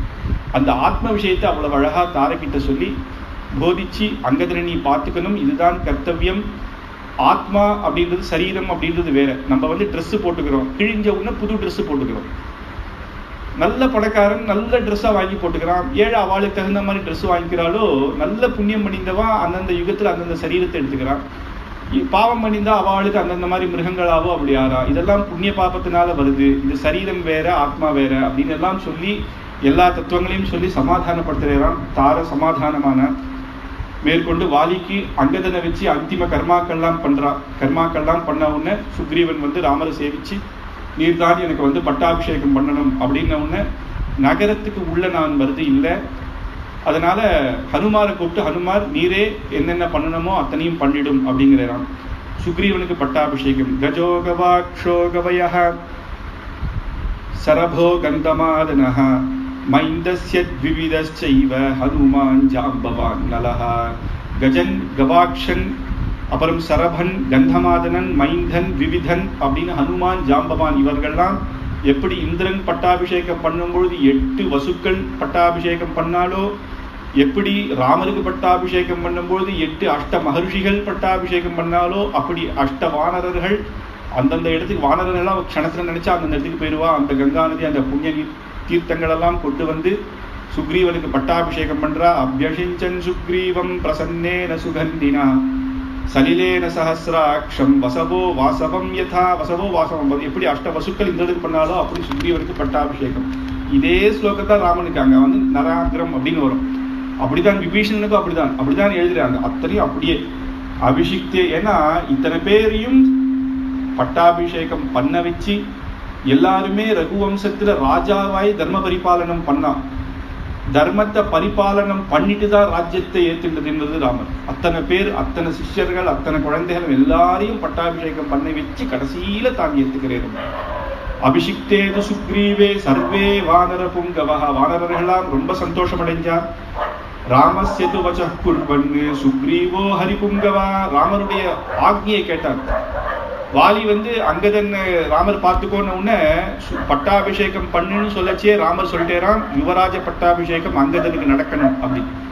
ராமர் சொன்னேன்னு உடனே அது என்ன அங்கதனுக்கு, நாளைக்கு என் பையில வச்சு நான் பண்ணிப்பேன் அப்படின்லாம் அவர் யோசிக்கலையா. ராமர் சொல்லிட்டேர் அப்படின்றதுக்காக அந்த க்ஷணமே, அப்புறம் பண்ணிக்கலான்னு கூட கிடையாது, இவருக்கு பட்டாபிஷேகம் ஆன க்ஷணமே அங்கதனையும் வச்சு அங்கதம் பரிஷ்வஜ்ய யுவராஜ்ய அபிஷேகது அப்படின்னு அவனுக்கு யுவராஜ பட்டாபிஷேகம் பண்ணி வச்சாராம். அந்த பட்டாபிஷேகம் பண்ணி அந்த தீர்த்தங்களை குத்தி அந்த தலையை தொடச்சிக்க கூட இல்லையாம். அந்த ஈரத்தோட நேர ஓடி போய் ராமன் கிட்ட ராமனை சேவிச்சு, நான் எவ்வளவோ கஷ்டத்துல இருந்தேன், வானரனுக்கு சுவேச்சையாக இங்கேயும் அங்கேயும் போர்த்துதான், ஆனா எதுவுமே இல்லாத இருந்த என்ன இன்னைக்கு திருப்பி ராஜ்ய பட்டாபிஷேகம் பண்ணி வச்சேன்னா அதுக்கு நீர்தான் காரணம் அப்படின்னு சேவிக்கிறானாம். அந்த பட்டாபிஷேக தீர்த்த ஜலம் அவனுடைய சிரசில இருந்தது மொத்தம் ராமனுடைய பாதுகைக்கு வந்ததான். அன்னைக்கு பாதுகைக்கு திருவடிக்கு திருமஞ்சனம் பண்றான். அப்படி பண்ணி நீர் இனிமேல் என்ன ஆக்ஞை மேற்கொண்டு சீதாதேவியை தேட போறான். க்ஷணம் கூட இன்னைக்குதான் ராஜ்யம் வந்திருக்கேன், நான் கொஞ்ச நாள் சந்தோஷத்த நாள் கஷ்டப்பட்டேன், ஒரு 2 மாசம் சந்தோஷமா இருந்துட்டு நான் வரேன் அப்படின்னா சொல்லலையா. உடனே நீர் பண்ணீர், எனக்கு நான் சீதையை நான் காப்பாற்றி கொடுக்கணும், நான் என்ன பண்ணணும், உடனே தேவருடைய ஆக்ஞைன்னு சொன்ன உடனே ராமர் சொன்னேராம், இது வருஷ ருத்துவாக இருக்கு, மழை காலமாக இருக்கு, 2 மாசம் போகட்டும், இனிமேல் நம்ம தேடிட்டு போறது கஷ்டம். சுக்ரீவா, நீ இப்பதான் ராஜாவா இருக்க, நீ கிஷ்கிந்தைக்கு போய் ராஜ்ய பரிபாலனம் பண்ணு, இந்த வசந்த ருத்து போய் உடனே வெய்ய காலம் வர சமயத்துல கரெக்டா அன்னைக்கு நீங்க வந்துரு. அது வரைக்கும் நான் பிரஸ்ரவணகிரி அப்படின்ற குகையில நான் இருக்கேன், ராமலட்சுமணன் நாங்கள் இருக்கோம். நீ வந்த உடனே மேற்கொண்டு நம்ம என்ன பண்ணணும்னு ஆலோசனை பண்ணலாம் அப்படின்னு சொல்லி அங்கேருந்து சுக்ரீவ சரணாகதியோட இன்னைக்கு முடிச்சுக்கலாம். இதுக்கு முன்னாடி என்னன்னா, இது ராமாயணத்துல தத்துவம் அப்படின்றது 2 பேரை பார்த்து தெரிஞ்சுக்கணும். ஒன்று ராவணன், ஒன்று சுக்ரீவன். ராவணனுக்கு இல்லாத ஐஸ்வர்யமே கிடையாது. அவனை ஒருத்தரும் நினைச்சு கூட பார்க்க முடியாது ராவணனோட போய் சண்டை போடுறேன். ஏன்னா சமுத்திரத்தை தாண்டி போகணும், அதுவே கஷ்டம். சமுத்திரத்தை தாண்டி போய் மலை ஏறணும், அந்த மலையை தாண்டி போனாதான் அவனோட சண்டையே போட முடியும். அதுலயே பாதி பேர் போயிடுவான். அதுக்கப்புறம் யுத்தம்னா நினைச்சு கூட பார்க்க முடியாது. அப்பேற்பட்ட ராஜ்யம், அப்பேற்பட்ட மக்கள். தன்னுடைய தர்மபத்னி மண்டோதரி எப்பேற்பட்டவள்னா அனுமாரே பார்த்து இது சீத்தையோன்னு நினைச்சவர். அப்பேற்பட்ட பதிவிரதாசிரி, பகவானை தெரிஞ்சவள். அப்பேற்பட்ட தர்மபத்னி. புத்திரன் யாருன்னா இந்திரஜித், இந்திரனையே ஜெயிச்சவன். அவனுடைய தம்பி கும்பகர்ணன். அத்தனையும் அவன் கிட்ட சௌகரியம், சகல சௌகரியமும் இருக்கு. மனுஷா என்ன நினைச்சுப்பானா, இதுதான் ராஜ்யம், இப்பேற்பட்ட புத்திரன், இதுதான் சௌக்கியம் தான். ஆனா சத் சங்கம் இல்லை. ஒரு சத் சங்கம், நல்லவர்களோட சம்பந்தம் அவனுக்கு இல்லை. விபீஷணன் ஒருத்தர் இருந்தார், ஆனா அவரையும் உதாசீனப்படுத்தி எட்டி உரைச்சிட்டான். அதனால அவன் கடைசியில இத்தனையும் இருந்து கடைசியா என்ன ஆனான்னு பார்க்கலாம். அத்தனை பேரையும் இழந்து தானும் கடைசியில மாண்டான். ஆனா இந்த சுக்ரீவன் ஒண்ணுமே இல்லாத இருந்தான். அவனுக்கு எதுவுமே இல்லை. ஒரு வானரன்னா சுத்தணும், சாப்பாடு கூட கிடையாது. ஹனுமார் வந்து கொடுத்தாதான் உண்டு, இல்லைன்னா ஒண்ணுமே கிடையாது இவனுக்கு. அப்படி இருந்தவன் பயத்தோட வெளில போனா வாலி அடிப்பான்னு நினைச்சிட்டு இருக்கான். தர்மபத்னி காணும், பசங்க காணும், எல்லாத்தையும் வாலி ஆட்சிட்டு போயிட்டான். அப்படி இருந்த ஒருத்தருக்கு ஒரே ஒரு சத் சங்கம் மட்டும் இருந்தது, ஹனுமான்ற ஒரு சத் சங்கம். எப்பயுமே ஹனுமார் கிட்டதான் இவன் புலம்புவான். ஹனுமார் உனக்கு நல்ல நாள் வரும், கவலைப்படாதன்னு சொல்லி இவன் இவ்வளவு பயந்தா கூட அப்பேற்பட்ட பகவானை நேர கொண்டு வந்து இவன் கையில நிறுத்தி அப்பையும் பயப்படுறான். அக்னி சாட்சியாக நீங்கள் மித்திரர்கள்னு சொல்லி அப்பையும் உனக்கு இந்த வீரன் உண்டாண்டு. எதுக்கு பகவான் ஏன் இவன் கிட்ட நீ யார் நான் சும்மா கேட்கறது, வாலியா உனக்கு தைரியம் இல்லைன்னா நீ போ அப்படின்னு சொல்லியிருக்கலாம். ஆனா ஹனுமான்ற ஒரு ஆச்சாரியன் இவர் கையில கொடுத்ததுனால அவனுக்கு தைரியத்தை வரவழைச்சியாவது நான் இவனை ஏத்துண்டு அவனுக்கு தைரியத்தை கொடுக்கணும் அப்படின்னு ஆச்சாரியன் அந்த அனுகிரகத்தை பெற்றவன் அப்படின்றதுனால ஒரு சத் சங்கம் இருந்துட்டா இத்தனையும் இழந்தவன் அத்தனை ராஜ்யங்களையும் ஆண்டு. அது இல்லாம ராமன் பக்கத்துல நாளைக்கு உட்கார போறான். ராமனே சுக்ரீவ ராஜா அப்படின்னு கூப்பிடுற அளவுக்கு வந்து நின்றான் அப்படின்றது சுக்ரீவனுடைய சரித்திரம். இந்த 2 பேருடைய சரித்திரத்தை பார்த்து சத் சங்கம் ரொம்ப வேணும் அப்படின்னும், இப்பேற்பட்ட பாகவத சத் சங்கத்தை இத்தனை வருஷமா ஏற்படுத்தி கொடுத்த நம்ம சீதாராம பக்த சமாஜத்துக்கும் இப்பேற்பட்ட வாய்ப்பு கொடுத்து இந்த ராமாயணம், இந்த கிஷ்கிந்தா காண்டமே ஆச்சரியமான காண்டம். இதுக்கு மேற்கொண்டு நாளைக்கு சுந்தரகாண்டம் அதையும் பார்த்து ஆச்சரியமா அனுபவிக்கலாம் அப்படின்னு மேற்கொண்டும் ராமர் பட்டாபிஷேக பரியத்தையும் ஆச்சரியமா நமக்கு நடத்தி கொடுக்கணும்னு பிரார்த்தனை பண்ணிட்டு இன்னைக்கு முடிச்சுக்கிறேன். கவிதார்க்கிக சிம்ஹாய கல்யாண குணசாலினே ஸ்ரீமதே வெங்கடேஷாய வேதாந்த குரவே நமஹ. ஸ்வஸ்தி பிரஜாப்யः பரிபாலயந்தாம் ந்யாயேன மார்கேண மஹீம் மஹீஷாः. கோப்ராஹ்மணே ச சுபமஸ்து நித்யம். லோகாः சமஸ்தாः சுகினோ பவந்து.